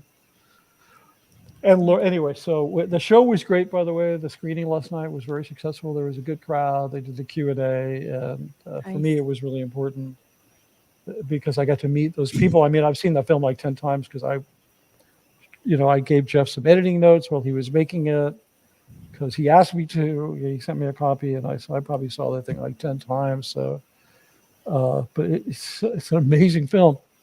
It's so rare that the people who the thing happened to make a film that personal, right? Usually somebody else makes the film about them, but it's the kind of film that can only be made about the people that it happened to. So it's kind of special in that respect. For, it's for whatever else it may be. It's that. Yeah. I'm It was practicing beautiful. looking I in the saw it. camera. What's that? I said I saw Brothers Broken when they did like a 48-hour sneak peek, and you just paid like a couple dollars, and I watched They it did like it 3 online, times. right? Yeah. I Yeah, saw it they need to do online. that again. Yeah, it was amazing. Yeah, I cried. So many people Okay. want to see it. They did like this film festival online. The first place it was seen, right, was this. I Yeah. forget what it's called. Oh, yeah, it was. I don't remember, but yeah, This it was year, like Very cool. $2.99. making me blush over in-person hangouts are always the best. Yeah. Aw. She also And then- said this earlier. Yeah, Well, you made me Laura blush, so she said Okay, that Laura cool. said she used to hang from your leg when you Yeah, would visit. yeah. Aw, that is yeah, so no, sweet. I was being so embarrassed. She was like saying, "Remember me? I had my little bowl cut, and I used to hang onto your leg." And it was just crazy. I was just Laura's stories and pictures too are so emotional. yeah, I was about to break into tears. Just it's just amazing. So anyway, that you asked about things that have happened since joining this community, and that definitely was a good one. It's just like out of the blue, she's like, "Mitch, did you know my parents?" I'm like, "What?" So like, no, like, "Hello, my name is Laura. My, no explanation whatsoever." So we figured it all out. That's excellent. Well, Mitch, we've got another question here from, double tapping myself here. From 8 points of Out R Factor, book update, please. Have you reached the funding goal? Almost. Last time I looked, I'd almost reached it. It's pretty close. Actually, last time I looked at it was about $1,400 out of 2,000. So update on the book. I still have to finish. I still have work to do on the second draft before I send it to the book designer to finish off. And then 2 people came out of the woodwork that gave me information that I used to work with, who are no longer in, and their stories are yet to be told. And I'm working on that, but because of what they told me, I have to go back and rewrite 2 short sections because I can't neglect what they told me. It clarified some things and it added some things. So I have to go back. And it's only a couple of days' work, so it's like, and then if you want to finish a book, don't go on YouTube. Once you're on YouTube, you get nothing done. So it's a huge distraction, but it's totally worth it. But that's the update. Janice. 8 points. Thanks for asking. That's the update. I almost made the funding goal, but it doesn't matter. That's not going to stop me, even if I don't make it by the time we're ready. I've raised. I know somebody else. I'll always could find the money, knowing that I have that out there to come in, because I think whatever I've reached by October, that I just get that. It's not like an all or nothing campaign. So I have enough to do it, and someone will loan me the money, knowing that I have. So it's not a problem at all. But I do need to make that whole thing, because I also need to pay for final proofreading. Oh my God, Kelly's here. I was gonna say, you have another friend. I gotta tell you, she just texted me. It's 3 a.m. there, and she just texted me. I'm like, "Hey, What the Mitch hell's is going on." What's going on, Kelly? What are you doing up? She's probably just getting home from the bars, right? It's I don't know. Monday. Or the pubs, I should say. She just texted me, answered something I had asked her like 10 hours ago, and I'm like, "Hey, Mitch is on. Since you're awake, you want to say hi real quick?" Yeah, Kelly was Wow. my first, and you'll never forget your first. Literally, she was the first person that interviewed me. She was the first Wow. person that interviewed me too. Yeah, She was yeah, so yeah. I was so comfortable Yeah, we're with gonna do. her. You want to get it? Yeah. So we made Vanessa blush. Should we get to work on Kelly now? Really, she's beautiful. She's talented. amazing. She's super talented. Have you Yeah. heard her sing? Oh my God, she just Mm. blow the roof off. Yeah, the place. I've heard her She's just- sing. She's Yeah. just. Yeah. She's like amazing. Well, I'm just going And to say Mark Fisher. I have not been interviewed yet. So Kelly, if you want to be my first, please. Oh boy. Of Yeah. course. And by the Mark way, Fisher's in the house. Hello. Hey, Mark. Hey cheers. Mark, how Oh, are you? nice. Great to see Mark you. Fisher. Sorry, now continue. By the way, what do you want to say to Kelly Mark is in there Copper that's too? inappropriate? Oh yeah, I'm on with them tomorrow. Oh, Awesome. By the way, Oh, excellent. yeah, Mark, he's too shy to mention that, but I'm going to do another. What interview. time? 2:00 PDT, so LA time, 2:00. 2, 3, 4, 5 Eastern? Yeah, no, Oh. Houston? No. No, Houston. 5 Eastern? Oh, Eastern, Their yeah. water Yeah, time. 5 Eastern, yeah. Yeah. Yeah, oh my God, look, Kelly says, oh my God, you got to put that up. no bars. Okay. Oh my God, Chat guys. with Nice. Oh, we got her. You got her to blush. I think Steve-O was blushing too, though, while he was talking Was I? I think we're all blushing. Anyway, about her being your first. I don't know if Mark Look who's heard talking. what I said earlier about the reason that I wanted. Actually, I told Janice, and I hope that she They're told Mark. pubs, Destiny. They're pubs. Yeah, okay, there you go. And Apostate Alex says, go to bed, Kelly. Look who's talking. Yeah. I know. Alex. It's 3 a.m. for both of them. They're probably Yeah. the only 2 watchers right now from the UK. Yeah, exactly.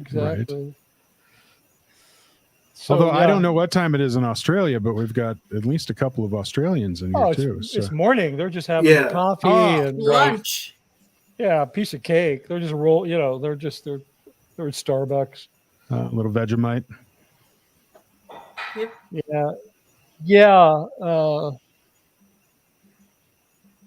Yeah. Okay. So Evelyn Lee Barney says, geez, I'm just double clicking today. And sorry to embarrass you here, Mitch, but good God, Mitch, just went to the Saks site to look at the t-shirts because I think my son would like one. The least expensive is $155. Wow. So I guess Yeah.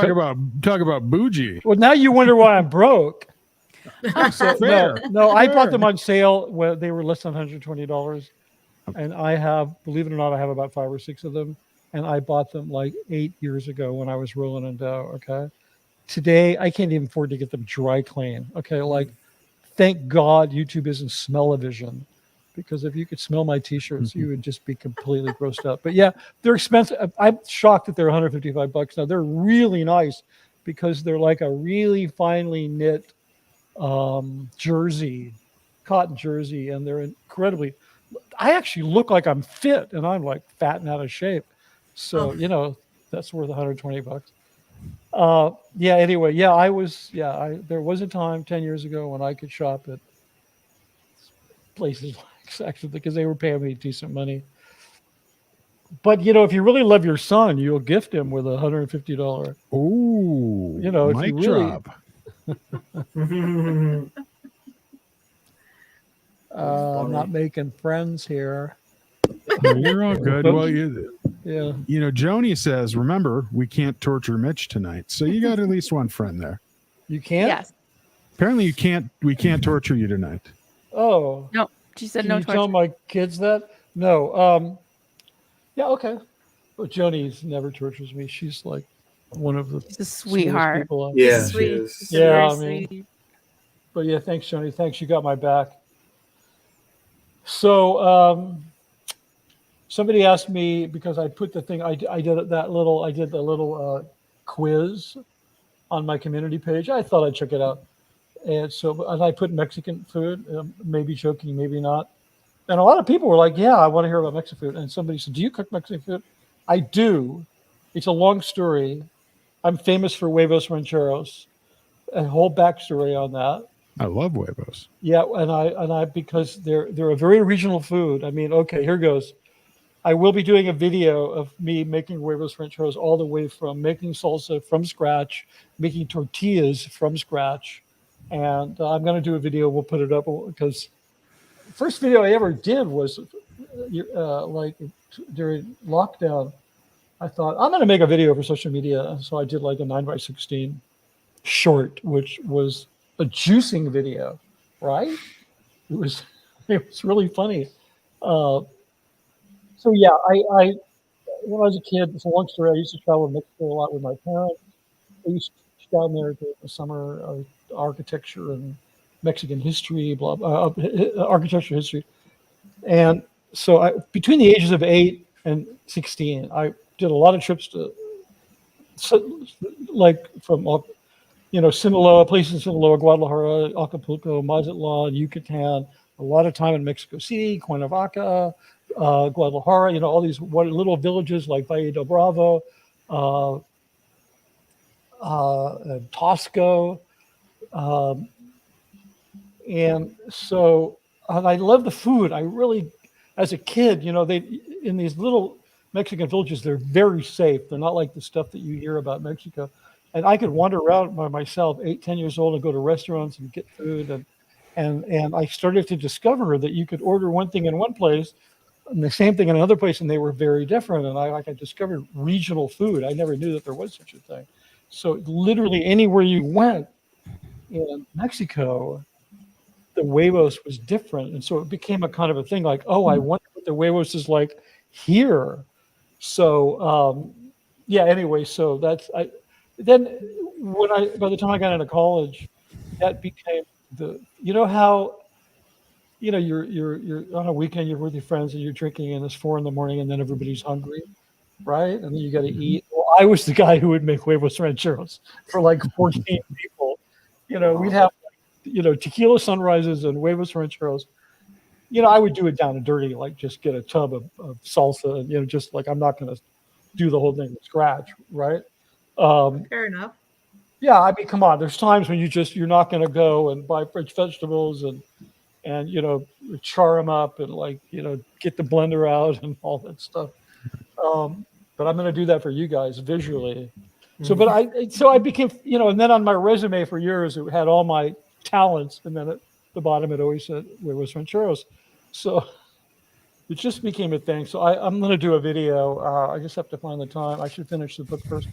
I'm going to do like a really nice fast motion, type TikTok-y kind of thing of me, making huevos rancheros and then eating it. So, and my presentation is very good, and and I love making tortillas. It's really hard. If you've ever made tortillas, it's like, oof, that is idea. Like, you just need corn masa. You can buy it. There's one place on Amazon that sells organic corn masa that's really delicious. That's the white corn meal, that like the flour. And I have a tortilla press, like a cheap one, like most Mexicans would use. And you just make a ball of this stuff. It has to be exactly the right texture. Can't be too wet. It can't be too dry, or it won't work. And it's insane. You get your hands in it, and then you get a ball of it about the size of a golf ball, and you put it between 2 sheets of wax paper, and you pull the press down, and you get this perfect tortilla, and you throw it on the the griddle, and you cook it up, and it's just like, it's like the aroma is like heavenly. It's like there's nothing like smelling cooking tortillas. So anyway, I'll do the whole thing from salsa from scratch, everything like. And So Mitch, yes. this is Simply Good. I don't know if you know her. She's one of our SPTV cooking channels. She says making tortillas are a pain in the arse. You guys have a cooking channel? We have 2. 2 of them. Yeah, they're great. Not you guys, us guys. The SPTV as a whole. SPTV. Cooking Yeah. channels. Really? Yes. Oh, so Yeah. I could get in on this, right? Simply Yeah. Good. I'm Yeah. sure they wouldn't disagree. Yeah. Yeah. Yeah. It's Okay, good. amazing. Like I could maybe do this in conjunction with the SPTV food channels. I could do my huevos rancheros. Yeah. Why Yeah, not? that would be really fantastic. I'm going to see if I can find my one. I'm looking for it right now. My one, juice video that I did, just to show you guys that I have some credibility in this area. Because Sure. I think you get a big kick out of it. It's basically, I'm very fortunate in that I used to work for this man is the head of Scientology, and he is can be very generous with gifts and likes to do things to show his quote unquote concern for people. And he gave me a what's it called? It's a juicer that cost about $3,000. It's made by what is it called? It's made by the guy a British guy who invented cold press juicing, right? Like there's a guy in the 50s who invented cold press juicing, and my good friend who's the head of Scientology gave me this juicer because he was worried about my health. So I used it to make a video. So I was real big into cold press juicing, which is, by the way, is really, really good for it. And I did this video. I don't know if I can play it because it has music from copyrighted music. I don't think that's not good, huh? Yeah. Yeah, it's not good. I'll get dinged. I didn't get dinged. Well, no, I don't know where I put it before. You know what? I could play it and turn the sound off because you don't need sound. Right. That's fine. The music is fantastic. It really works great with the music. Let me just go into my movies folder, and I did it. Yeah, Juice Final. Okay, here it is. We're in luck. I just have to move it from one computer to another. Let me see. Where is that airdrop? I always lose that thing. So while you're looking for that, I just wanted to acknowledge we already put the chats up on the screen, but Seneca says Sinfully Good. She says she'd like to do a light with you about that. So maybe Sin, maybe you can contact Mitch and you guys can. Oh yeah, what is that? What? Oh, she says she's Mexican. Is that her?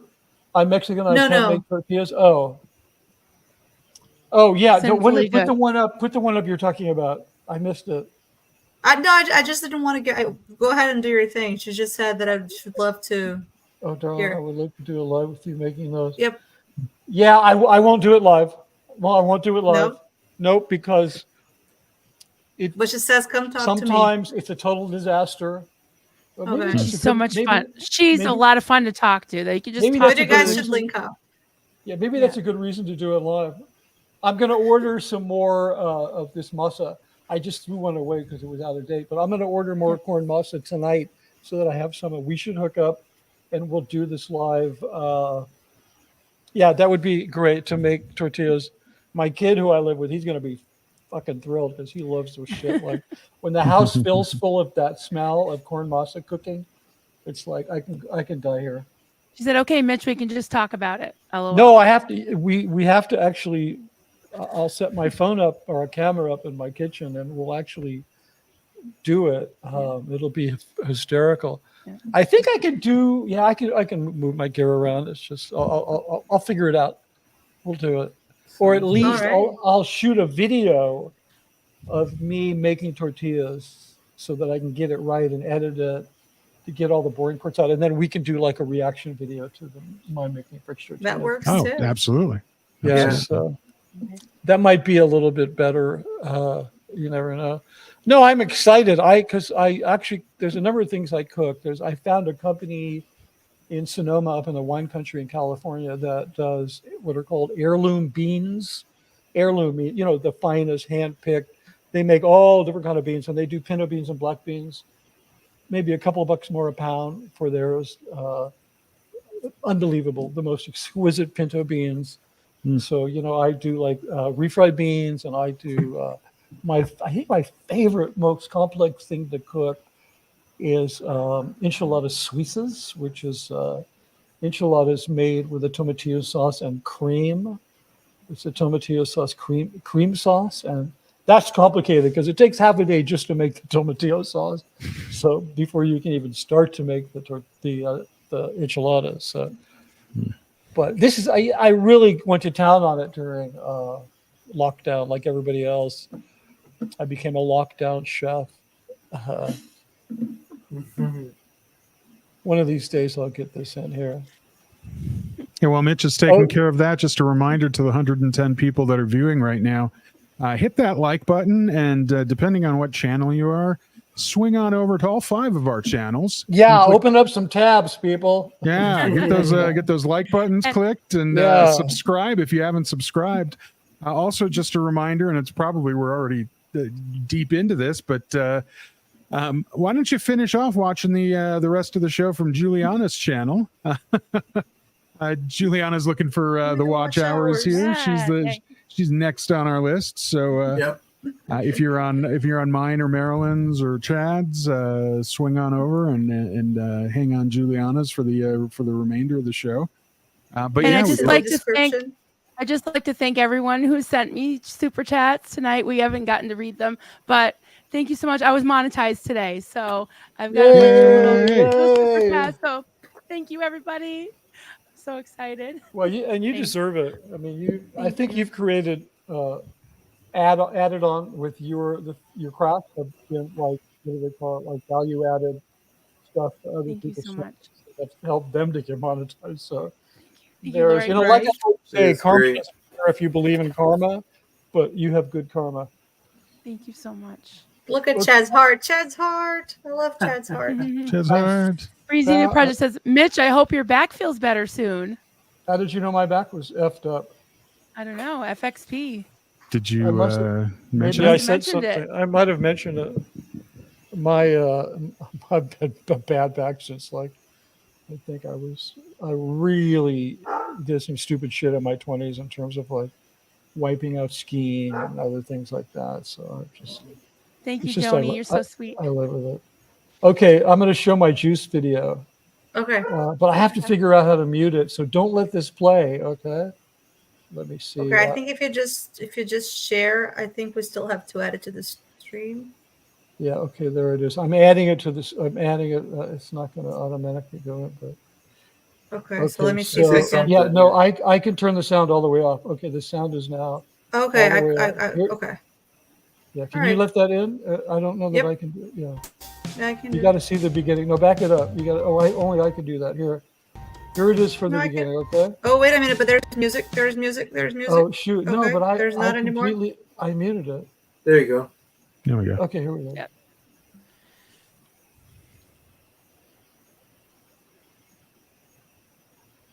It's my Walker juicer. Wow. Oh, wow. So That looks I love it. It's good. fancy. Wow. yeah, so that was it. Love it. It was really good with the music. So Yeah. It's very good.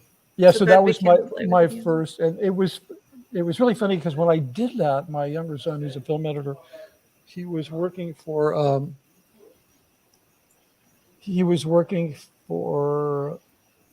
Will Smith's social media company, editing social media stuff, and so I sent it to him, and he says, "Wow, you figured out the formula." So I was really complimented by that because that's all he did all day long, which is edit stuff for social media. So All right. It's excellent. yeah, so I was really Great. complimented. So. Are you on TikTok? No, I occasionally put things on TikTok, but I kind of just on principle. I think I probably put that on. I think I did that for Instagram. I'm really down on TikTok. I don't like the platform. I don't like the people that own it. I don't particularly want to help the Chinese Communist government. Fair enough. You know, that's just Fair enough. they're human rights abusers, and basically TikTok. You know, they're owned by a red Chinese company, and they're just not good people. Interesting. Have you guys know about Book Talk? Have you heard about that?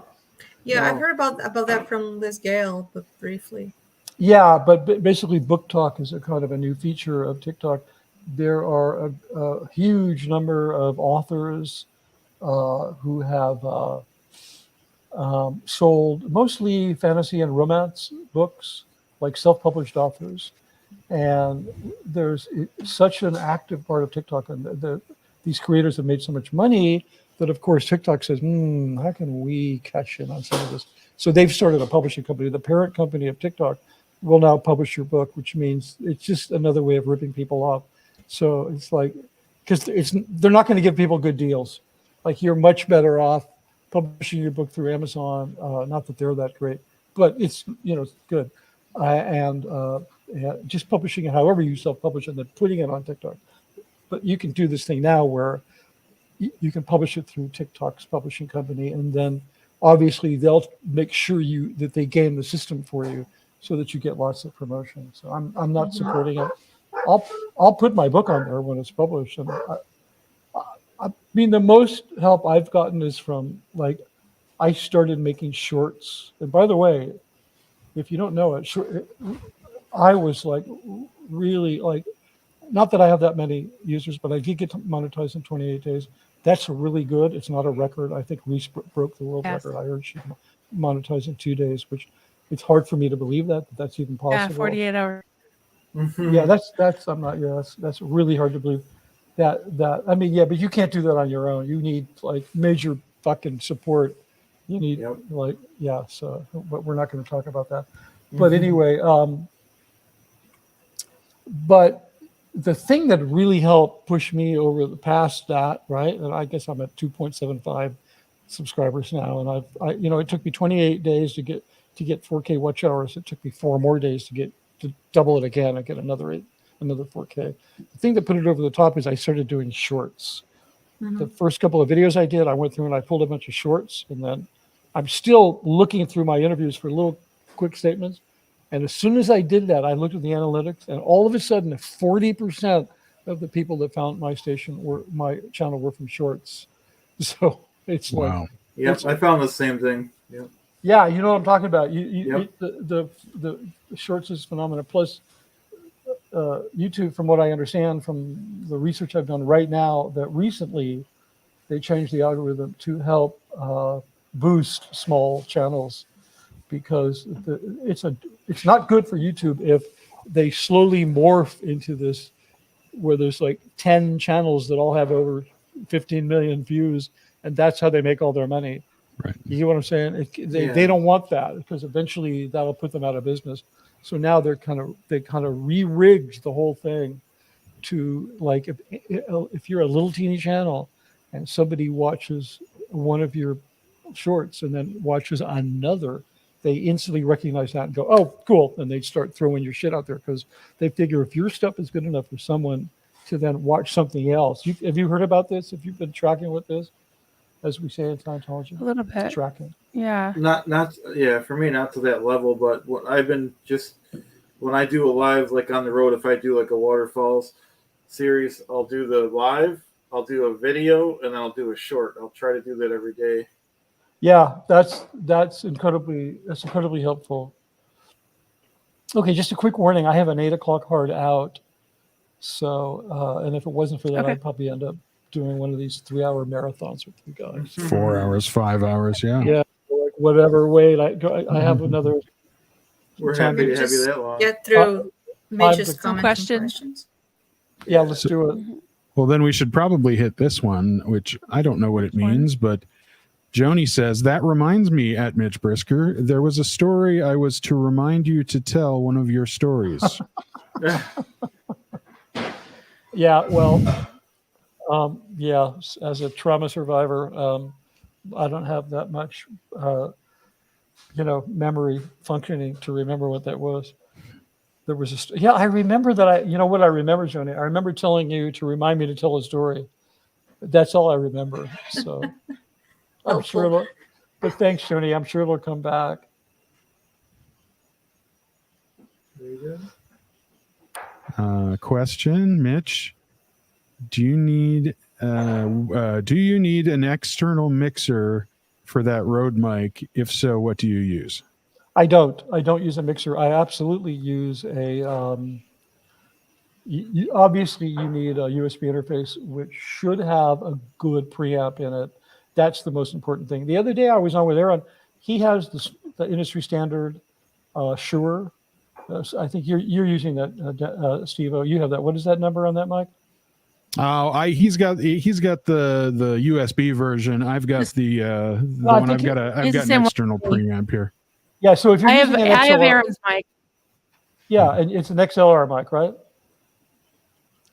Right. Yes. It's a MV7 and it's USB. Mine's a There's a USB version of that. There I did is not- roughly. One Aaron yeah, has, they're- I have. Yeah, because Sorry, my I'll, mic I'll is stay out of it.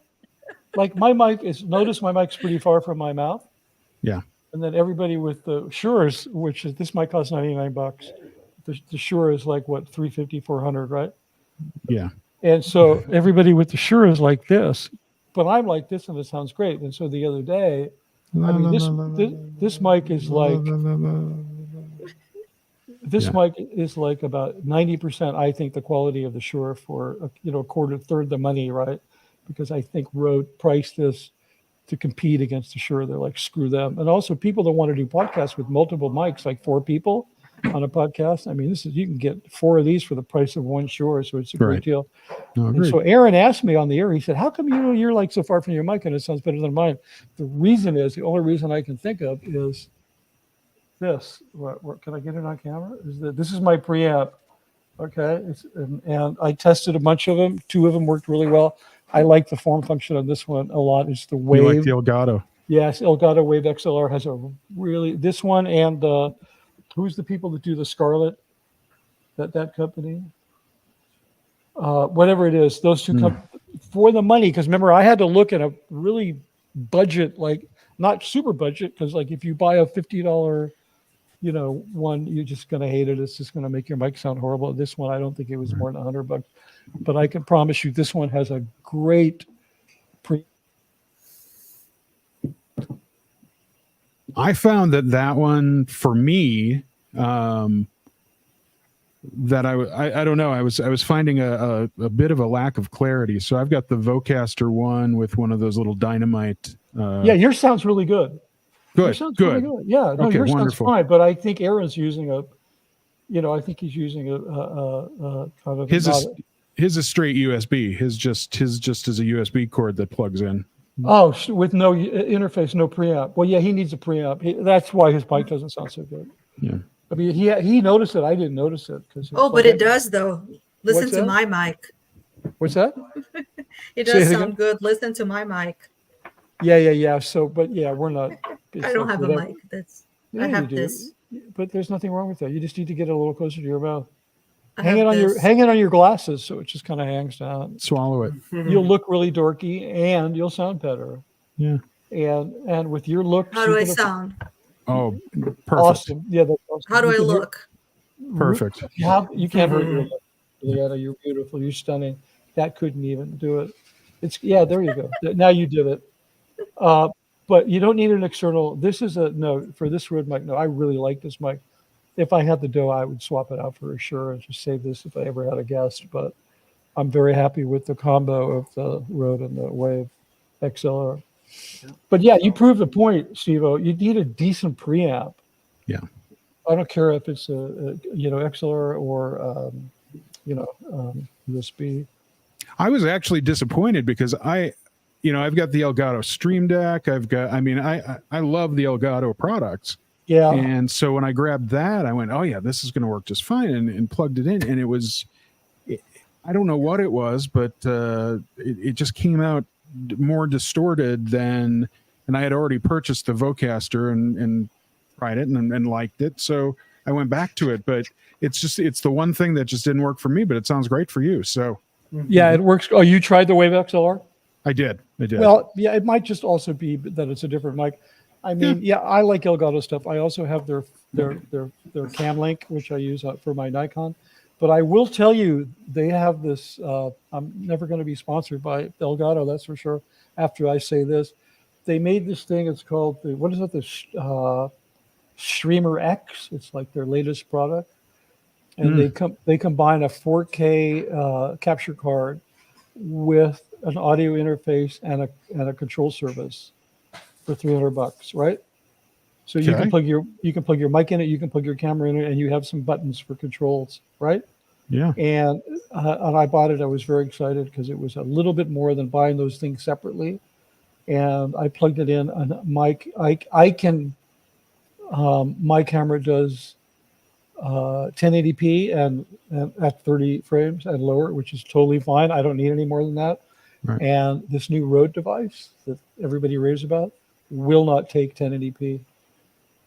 They made it only for the newest equipment, 4K and above, and I sent it back. I was so pissed.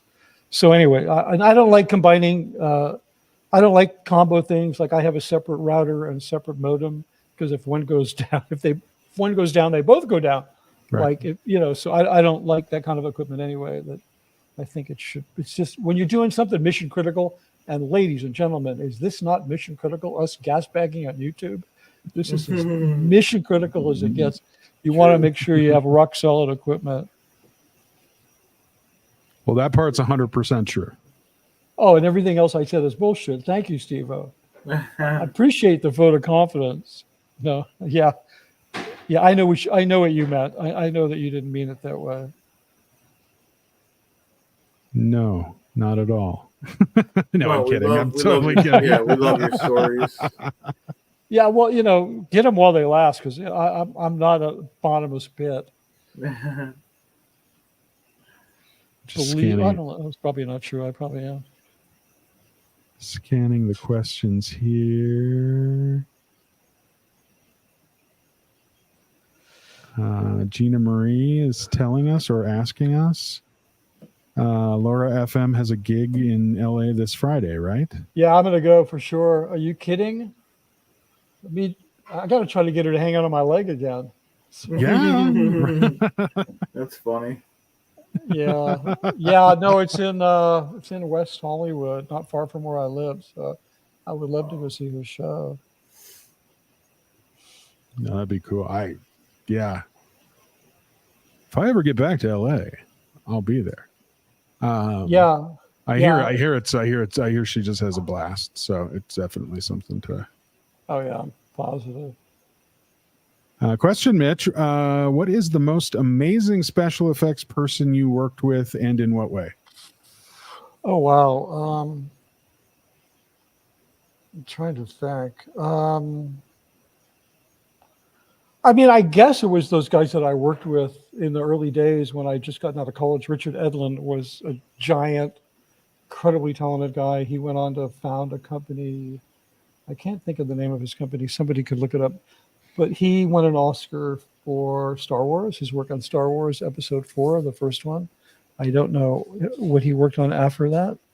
But he also did all the Ghostbusters, every single one of them. I think he won Oscars for all of them or was nominated.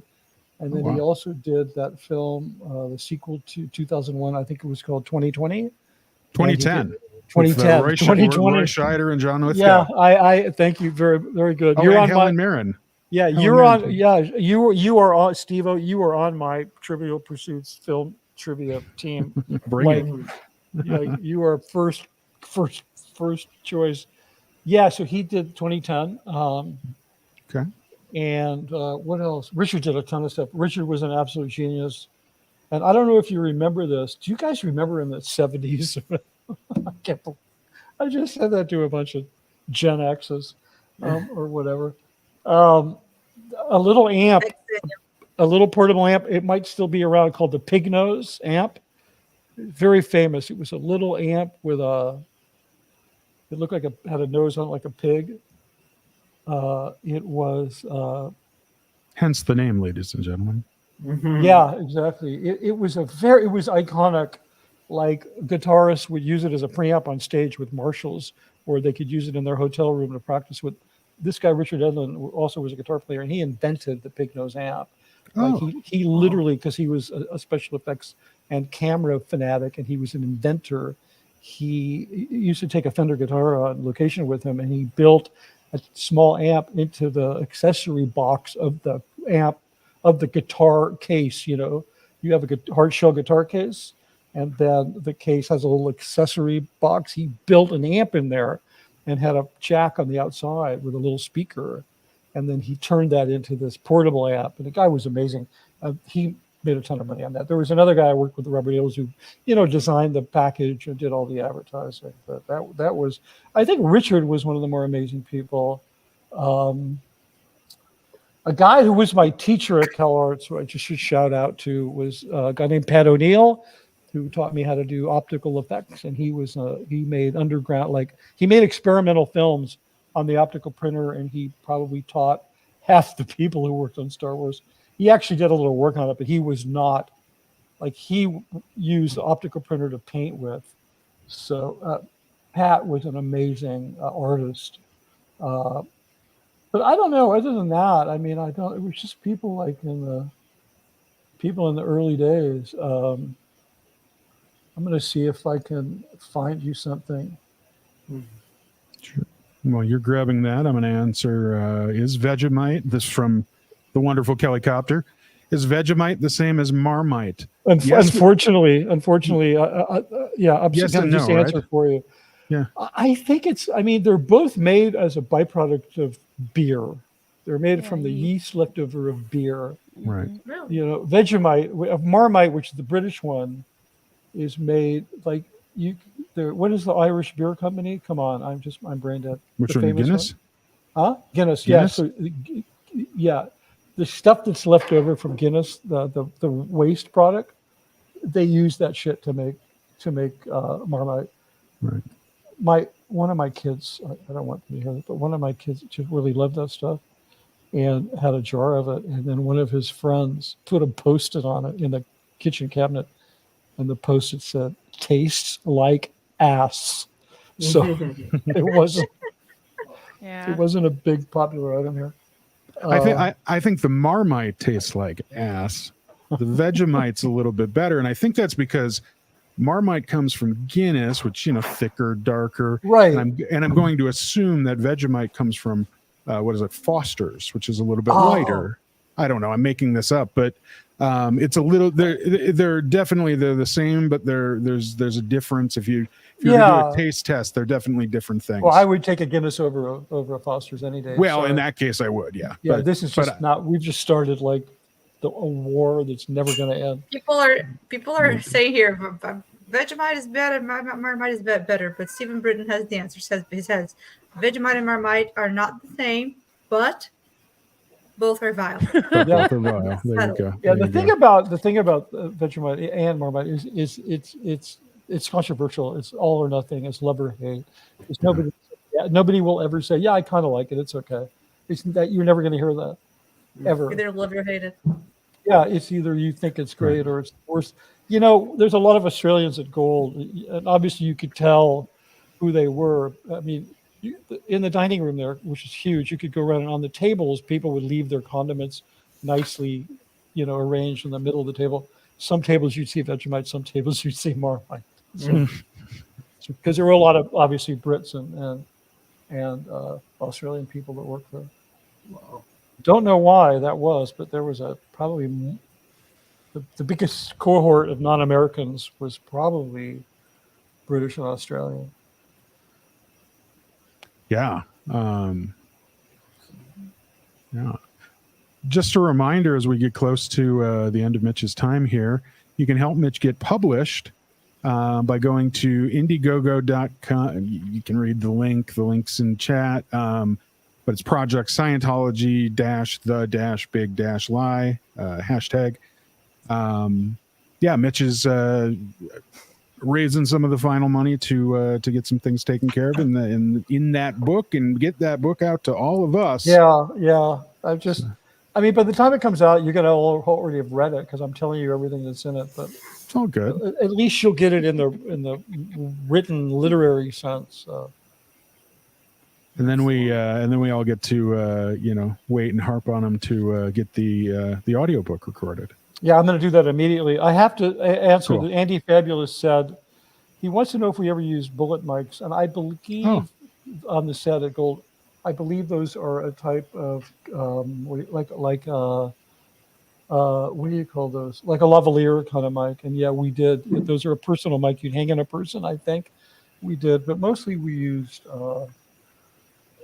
some Shure mics made by Shure and some very, very expensive shotgun mics. I mean, they spared no expense. You know, there's a podcast space at SMP. I told you six mics, 3 facing 3 in a room that you could put cameras in and do YouTube videos, and a control room next to it that an engineer could control the audio. And those 6 mics, they're probably $5,000 each, those mics.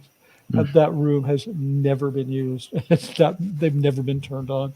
It's just sitting there because they were thinking they were going to do content like, people, journalists, Scientologists were sitting around and actually telling you the truth about it all. And like they were going to create organic following, and they were going to do all this stuff, but it's not possible because it's just not.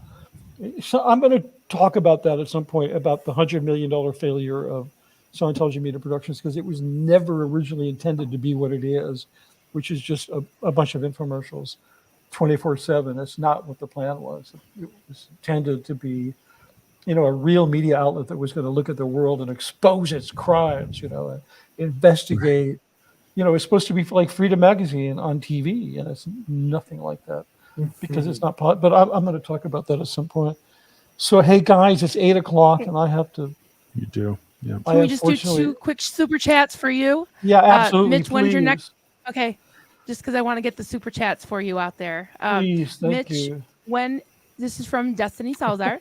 When is your next Hollywood Squares stream? I don't know. Oh, you know what? Maybe I'll plan one because that was a lot of fun. You guys, I think you guys were all there, right? You guys were all there. I was listening. I saw that. Yeah, you kind of wilted towards the end, Juliana. I think I nodded off about 2:30 or 3:00 in the morning. Yeah, it was real He-Man stuff. That was like... That's hardcore. Yeah, that was really hardcore. But yeah, we'll do it again. Thanks for reminding me. We'll definitely do that. There was maybe one more. Skipper, the geriatric Chihuahua. Congrats. Are there any other religions that have tried to gatekeep or inform others of what COS is? What do you mean by... I take this to mean that inform others. No, what do you mean other religions? I don't know that any religions have tried to gatekeep or inform. Other religions come out in favor. Well, some other religions have come out to defend Scientology because they don't want that slippery slope thing of supposedly if they're a religion and they have some restraint. No, nobody. The Mormons are really friendly to Scientology. I mean, I told the story about how a bunch of us went up to BYU TV before we opened S&P, and they gave us a tour, and they're very friendly, but they're friendly to everybody. No, I mean, there was a time when Heber was active, Heber Judge as the president, when he came out and spoke on behalf of like Moonies and what do they call it? The Hare Krishnas, because Scientology was trying to take this leadership role saying, these people have a right to do this and blah, blah, blah. And so he was, hey, wow. Chad's set is propagating. These scary animals are propagating. Yeah, it's crazy. Well, notice my 5 typewriters in the background, Mitch. Well, I think the Chad doll and the Gumby got together and had a Bill doll. Okay, hold on. This was... No, I didn't. There's a question. You want to read that question? Sure. Dangerman 5 asks, Mitch, did you direct the 1990 Scientology music video, We Stand Tall? I found it amazing to see all the people who later left singing away. Yeah, we should actually open a show with us singing We Stand Tall. No, I didn't actually. I think and they're all staring at the monitor. Yeah. No, I did not direct that. It was done right before I got there. So here's what happened. They did We Stand Tall. And then I didn't work there yet. I was actually on, when they shot it, it was like at the end of 89. And it was released, I think, as a Christmas thing or something. And I was with my my future wife and then future former wife. We were on a vacation somewhere and we had answering machines back then, right? And I kept getting these messages from Gold. I never worked for them. I had done all those Dianetics ads and I had shot some footage for a Dianetic seminar, but I did that all for marketing in LA and I'd never been to Gold. It was done through my production company for the marketing unit in Los Angeles. And so I was off on this vacation and I kept getting these calls, which I didn't answer. They kept going to my answering machine that we had, right? They had a little tape in them. It was like 1989. And they left so many messages that the tape filled up and my machine stopped taking messages. And it was just every 15 minutes, Mitch calls, this is go, we need to talk to you, we need to talk to you. Because I had some footage that I'd shot for a Dianetics seminar. They needed that footage to cut into We Stand Tall. It was into a montage. And I should have taken that as such a red flag that they literally wouldn't stop calling. Like they burned through a 90-minute tape in my answering machine. They just would not stop, right? And then I finally got back to them. It wouldn't have mattered if I called them because I couldn't have gotten the footage before I got home. So I got home, I called them, and then just in time I got them the footage. So they cut it into one of the montages. Then they were all busted. The entire shoot crew was banished to the galley, and they were not allowed to go near their equipment. And Miss Gavage forbid them from, I mean, whatever. He kept them like they were sort of on a kind of like an RPF kind of thing. And they got me up there, and then they were let out to make a film with me, and the film went incredibly well. So a lot of those people are gone, and so the people that are there now, they don't remember the old time history. So I started being treated really badly after a while because it was like they didn't really like some of the people that I worked with in the early 90s. They left after a few years. I mean, Jackson knows the story. He and I have talked about it. And some of these people, including, his wonderful former wife that he lost as a part of his exit, which I think he's talked about that. She even reached out to me. Some of these people, the ones who reach out to me are all very successful. They're doing really well. They have families and marriages, and a couple of them had really top, successful careers in media. One of them was a commercial producer. She went on to do, work for Nike and all kind of big high-end stuff. And they called me to thank me. They said, working with you and what we learned, and it was, I would hear this stuff. You gave us the courage and the confidence to leave and know that we could have careers and stuff. It was crazy. And, now I'm just a broken down old director and I'm broke. But I do have, that's my legacy, is that I helped these guys in the early days. I don't know what question we were answering, but that was. Just about We Stand Tall. Oh, yeah. So I didn't do that. And when I did get up there, that's the one that I refer to it as the bad sweater video, right? Yeah. The one, Yeah, it's very Cosby sweater. Yeah. Yeah, bad sweater video. Not long once I did a film up there, they thought, "Ooh, maybe he could do some cool shit for our events." So we call them song videos, not music videos. Mm-hmm. So the first one I did was called "We Are the Auditors," and that was really crazy. That was like a music video. It was very MTV-ish, and I had a song called "We Are the Auditors," right? We are the auditors, and I did some stuff. I rented the Riverside. The City Hall. They wouldn't do LA City Hall because it was too expensive. Riverside has this beautiful City Hall with a white interior and huge arches and huge long hallways. So you could put like a very strong hard light at one end and fill the place full of smoke, and then have people walk in front of it and they have beams shooting through them. And it was all very heroic. And I had them walking in slow motion carrying their meter cases. That is the signature look for presenting auditors in these fantasy situations, which I did in 1990, and they still do it. It's like there's all these I created this visual iconography of Scientology that stuck forever, and I wrote about it in my book because it's not that different. Now you guys are making me late. It's okay. It's kind of similar to what's called socialist realism, which was the art of the Soviet Union, where they would glorify these workers. You know what I'm talking about? Yep. They would have these. You can look up Soviet socialist realism, and you'll see this beautiful art. And it was kind of reflected in Red Chinese art. It's like the Socialist Party's art. And I'm not. This is nothing against socialism, believe me. But it was a communist thing, and so I've related the work that I did there as the corollary of socialist realism. I was just swapping out the workers for the auditors. But in terms of that, that mighty, powerful, the workers will, take over the world. I created this iconography that was similar to socialist realism. I did it with those song videos, and I did it also with IAS imagery.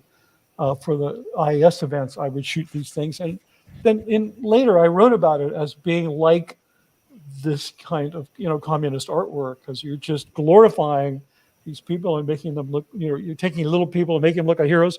Whatever. To me, that shit's really interesting. So It's not very different.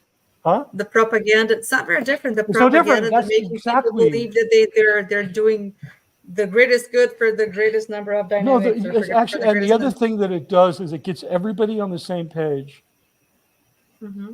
Everybody is on the same. The workers unite. Right. Mm-hmm. Yeah, So I Yeah. did that. I created. it's very interesting I'm just going to reference. show you one thing. Hold on one second.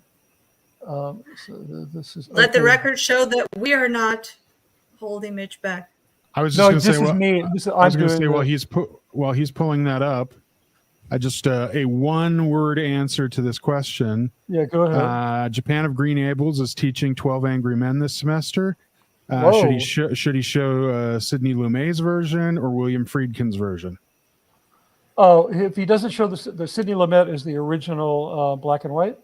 Yes. Twelve Angry Men, one of my favorite films. I use that film to teach film at Gold. And if he shows the Oh, other so one, good. he should just kill himself right now. As far as I'm concerned, no, seriously. I mean, that There you would be a go. tragedy. You There's heard some it here movies. first. There's some movies that should have How do you really never- feel, Mitch? Never been remade. Yeah, agreed. There's some movies that should never be remade, and 12 Angry Men is one of them. I mean, if you don't see Henry Fonda's portrayal, his performance in that film, Yeah, you're really 100%. missing something. I mean, So that is good. The original one it's is so just I such can't a- even. Yeah, who asked that question? It's Japan I of have a Green Gables. non-scientific related film question. I'm teaching 12 Angry Men this semester. Okay, Japan of Green. I'm sorry, it was actually a rude thing I say to you. You're here, you're supporting us. If you want, email me at Scientology@thebiglie@gmail.com. We can have a further discussion about this and about, because I'm curious how you're using that film to teach, why you're using that particular film. Nothing wrong with that. That's a great film, but I'm curious how that fits into your syllabus, that's kind of on the lineup. I'm all for it. That's a great film, but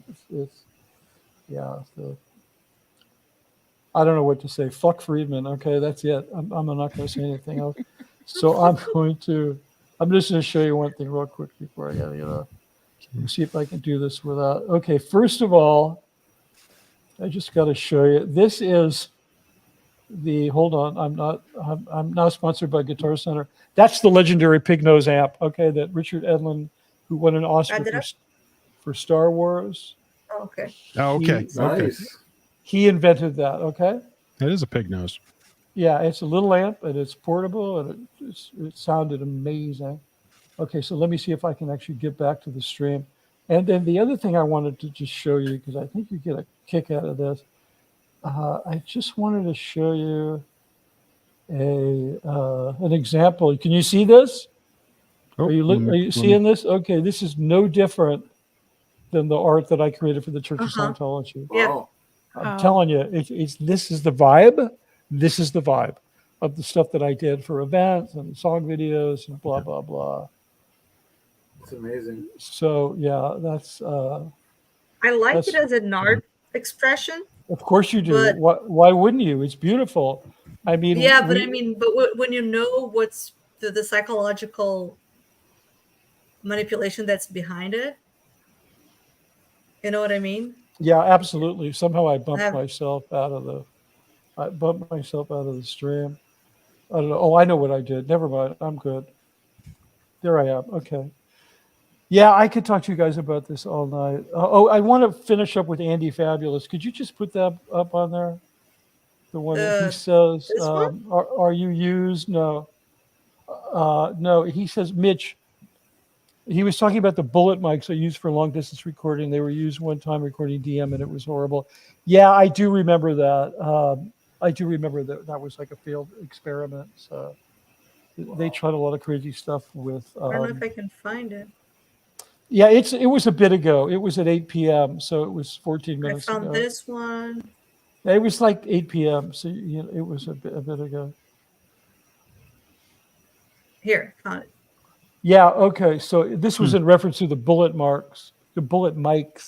They were used at one time in recording DM. So I guess this guy worked at Gold in the audio department, I'm assuming.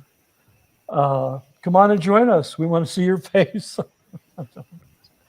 No, I understand. It picked up Dave with clarity along with every sound between Dave and the back of the room. Yeah, okay. Uh-oh. Yeah, so I don't remember that we ever used them on the set. We rarely used lavaliers, and we rarely used radio mics because we were so concerned with getting super, super, super high quality mic. I mean, I can't tell you the number of shots that were blown on. Oh, yes, and a stagehand also. Thank you for letting us know, Andy. I can't tell you how many shots I had blown on my set because, the boom guy, the balancer, as he's called, just dipped his mic into the fucking frame. So it's just like, just don't. In Hollywood, they just always keep it far enough away, and that rarely ever happens. You don't get good sound, but at Gold, that guy, because remember, he can be sent to the RPF for getting crappy sound, and he's not going to get sent to the RPF for making you make another take because you screwed it up. Wow. Okay, so he's going to tend to, dip his mic like you see this, right? All of a sudden the actor moves and you see this, my finger, whoa, and you're like, cut. So it's like, anyway, he was a good guy, but I used to give him so much shit for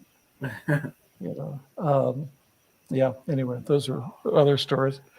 Speaking of which, at some point, Headley and I, when his schedule frees up, we're going to go on and he wants to do some making ofs. He says he remembers that we worked together on 31 productions. I don't, my brain is not that plastic that I could remember that. So, I mean, I remember working. Yeah, I remember working on hundreds, but I don't remember the specific 31 that I worked on with Mark. Wow. It'd be really fun because Mark he was a hoot because, anyway, whatever. He's a very funny guy and he was very helpful, shall I say, as a shoot crew, what we call a shoot crew chief, which is it's a job that doesn't exist in Hollywood. It's kind of a hybrid job, assistant director, unit production manager, combined into one, and it's not a good way to organize film. It's one of Hubbard's where he deviated from the norm in the way you organize film production that was very complicated and that you could never change because it was Hubbard. So right, because they would have a shoot, like they never had a production manager and they never had a assistant director. So those two functions were missing. But then they had this guy who was the shoot crew chief who would run the crew, right? Who would sort of be responsible for running the crew. The problem is that a production manager is the first person that a producer calls, and that's who basically does the budget, right? So you have this continuity from pre-production into production via the unit production manager, and sometime he even become the post-production supervisor. They did this thing where they'd hand off from pre-production to production to post-production. So a lot of things would become lost in the handover, and it would make shooting very chaotic. But 20 some years of having that battle, I kind of gave up. So that's it for me. And it's so great being with you guys. Always great being with you guys. Thank you very much. Thank you so much. Yeah, and I'll see you soon. And I'll be on with. Thank you everybody for watching a few super chats. You guys are amazing, and I'll be on with Mark and Janice tomorrow at 2 p.m. Pacific. And nice. I got some other stuff planned and whatever. And somewhere I got to finish a book in there. We'll be watching. Yeah. We'll be chatting, or we'll be lurking. Yeah, we'll be in the chat. We're around. Oh, great. Okay. See you soon. For sure. See you soon. Good night, Mitch. Thanks, Mitch. Night, guys. I think I'm gonna hop on Mitch's leave and go too because it's already past midnight here, and I'm trying to fix that schedule. I'm gonna let you guys get on with the rest of the show. Okay. And let's get the comments. Go over the. There's a lot of super chats and things. Marilyn, congratulations on being Thank you so much. Yay. Thank you good so night much, to all. Good night, everybody. Thank you. Good night, Julie. Ah, a heart. Whoa. Whoa. No. How do we fix that? The one next to it. The one next to it. That one. Oh, that's much better. That works. That works. Much better. We could do this. All right. Here we go. Oh yeah, we got a question for him. Oh, well, perfect. let's see. Chad. Did I find a telex yet? Not yet. No, it's on my list of things to do. Good deal. All right. This is so funny. Chad's in the like spotlight. Nice. Get back there. There we go. Okay, that's There we much go. better. All right, So these- we do have a couple more, I think, super chats to address and a few other things. First things first. Here's to 10xing Marilyn's channel. She's the cool auntie of SPTV. Thank you, Yeah. Destiny. I hope you're still with us. It's been a couple hours since you sent this, but It's true. thank you so much, honey. I really appreciate that. Of course, the wild and crazy Angela Bernhardt says, love "Evening. you, Angela. Just got here, sending Marilyn some love and congratulations on being monetized." Aw, All thank you right. so much. You're so sweet. So sweet. Yes, Brandy. Your Now turn it's her now. Yep. Yes. Subscribe to Christ Anxiety. It's very easy to remember. It's just at Christ Anxiety, all one word. Yeah. And I'm not sure where she's at, but she needs 1,000 subscribers. And she does some great lives and stuff. So check her out. And she's an ex-Pentecostal like moi. So she's very, very interesting story she has. So Absolutely. That's right. yep. Marcus said, "Chad, I ate gumbo. It was thunderstorming. I soaked my legs. I passed out and missed the pre-show." Oh, well, we could watch the. I doubt he's still here. We could watch the replay. There you go. Yep. There we go. Oh, because he was supposed to be. I forgot he was supposed to be in it. Oh, he's That's supposed to be not a on. big deal. Yeah. Aw. I actually forgot. Right. I actually forgot he was supposed to be on. I just, I send the links. If people can come, they can come. We still have like 6 people on. Well, there you go, Marcus. Chad didn't remember either, so just show up next week and we'll think it's okay. Yep. Yep. Destiny says, "We support you, Marilyn. You are an OG never in and give a voice to so many of us. Unquestionable." Thank you, Destiny. Yeah. That word didn't come out Guys are gonna right, make but me- yes. You guys are gonna make me cry. Well, Oh, we're let me a find team more here. then. I'll find more then. Here's one from Seneca. Yeah. Here. Marilyn, coffee, cults, and crowds tonight's dinner. Oh, it was brown Nice. butter chicken Yeah. with porcini ravioli. That does sound good. She has a recipe it's sort of like steak au pois with the cream sauce and the booze and all that, but it's masala. So I'm gonna make it this week because she said she named a recipe of hers after each one of us, and she said Chad got a bunch of them. What was yours, Steve-O? made one for Stroganoff. She made me stroganoff. I heard. Yeah, I That's- heard Chad's got like a whole book of He's recipes. got a whole Well, bunch she of does. She does. Because I told her, in general terms, that when I cook, I just Google the quickest on YouTube, the quickest like 60-second video. So I said maybe that's a good idea for you to do like a single parent video series. So that's what she did. She did That's this a 1 great minute idea. videos. Yeah, Yeah. Awesome. that's how I cook 1 minute. And then videos, she guys. made was it mojito? Was it tacos or something like that for Some sort of Juliana? taco for Giovanni. Yeah. Yeah. Mojito. Sounded very good. That sounds right. Anhata reminds us that Jeff Beaumont brings the Ginger SPTV count up to 4 with Poe on the go, Apostate Alex, and Liz Gale Gingers represent. I would say there's one more. I would say there's Anhata. well, there's an Anhata, of course. Very true. So there's 5, and then 6.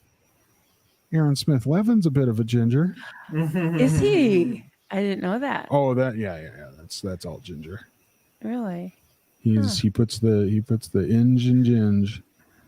I don't know what that is. I never thought of Poe as a ginger, but yeah. Interesting.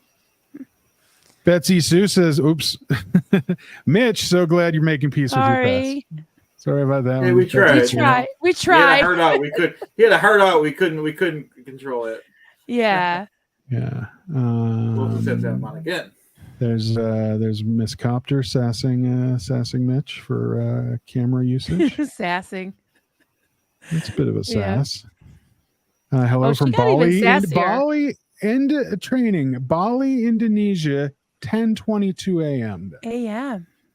Wow. Really? Thank you. Wow. Thank you, Enda. You're still here. Oh, Oh.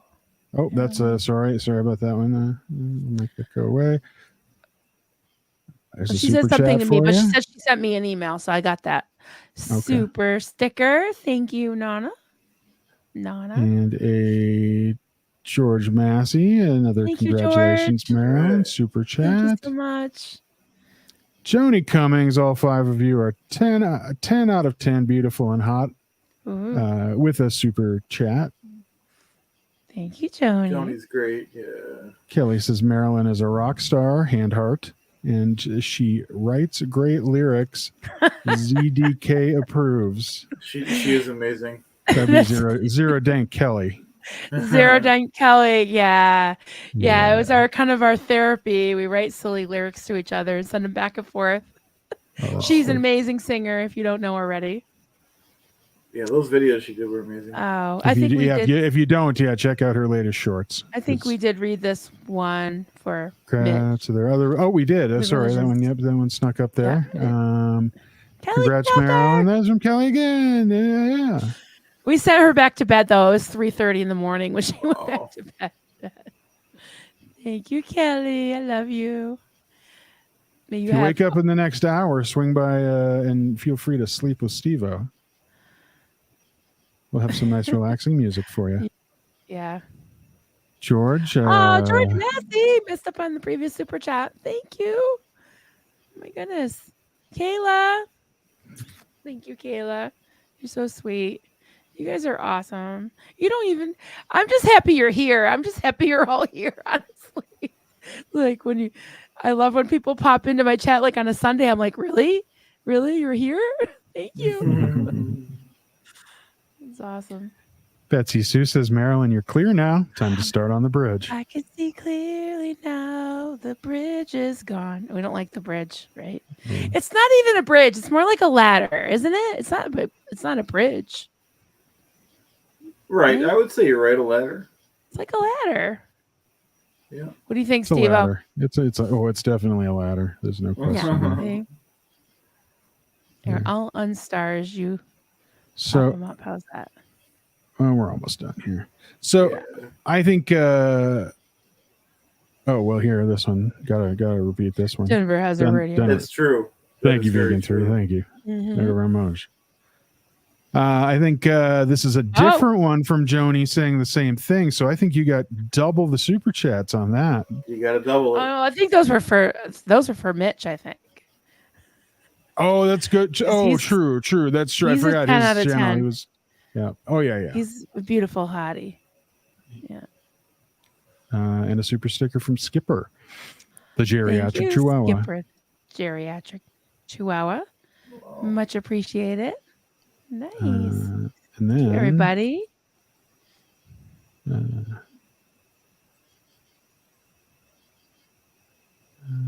Mitch was so funny. I know. He just kept getting questions, but then he was like, you guys are making me late. Yeah. He had a heart out. Yeah. I think that's... Is that it? I think so. Nice. That was so much Chad fun. had a ginger on his pre-show today. Must be Seneca. Yeah. Joni says, I am Lord Xenu and bow and worship me. Ha ha ha ha ha ha. Okay. Excellent. Oh, and Jean Marie just got here. Or Jen Marie. Jen Marie. Sorry, Jen Marie. Hey. Please catch us on the replay. You can watch us at 2 times the speed, and Mitch will sound very funny. Yeah, and apparently we're supposed to be doing something with Jackson on Wednesday, right? Yeah. Yeah. All right. We'll see. Yeah. We'll keep everybody posted. Sounds good to me. Yeah. Yeah.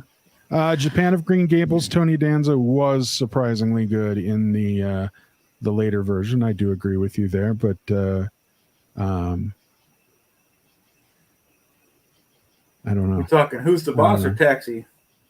We're talking Tony Danza showing up in the 1990s version of 12 Angry Men. But But Japan, I would say definitely reach out to Mitch and have a chat with him, because definitely worth it.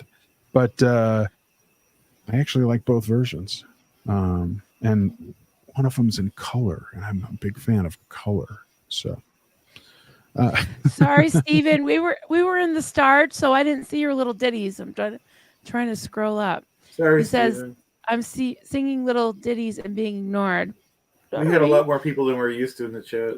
Yeah, there we were went in- over 100 in the chat for most of it, so I apologize. yeah. But I do agree, Steve Britton has a radio Yeah. voice You have a great voice. too. Yes. And you write great lyrics too, so. Up the nonsensical bridge, Hubbard got more evil. Then they hit the magical tree, and pop up showed Lord Z. Oh, up the nonsensical bridge, Hubbard got more evil, and then they hit the magical three, and pop up showed up Lord showed Lord Z. Got it. There we go. Love it. There we go. We got one of them in there for you, Steve. So, everybody, I hope you have a wonderful night. Thank you for joining us on this Monday evening. Just a reminder, Sleeping with Steve-O will start at midnight Eastern time. So in, what is that, about 30 minutes, almost exactly 30 minutes. So swing by my channel for that if you want to just relax and look at some lights and listen to some music all night. And other than that, that's all she wrote. Okay. Thanks for watching, everyone. All right, everybody. Good night. We'll see you soon. See you, Bye-bye. everybody.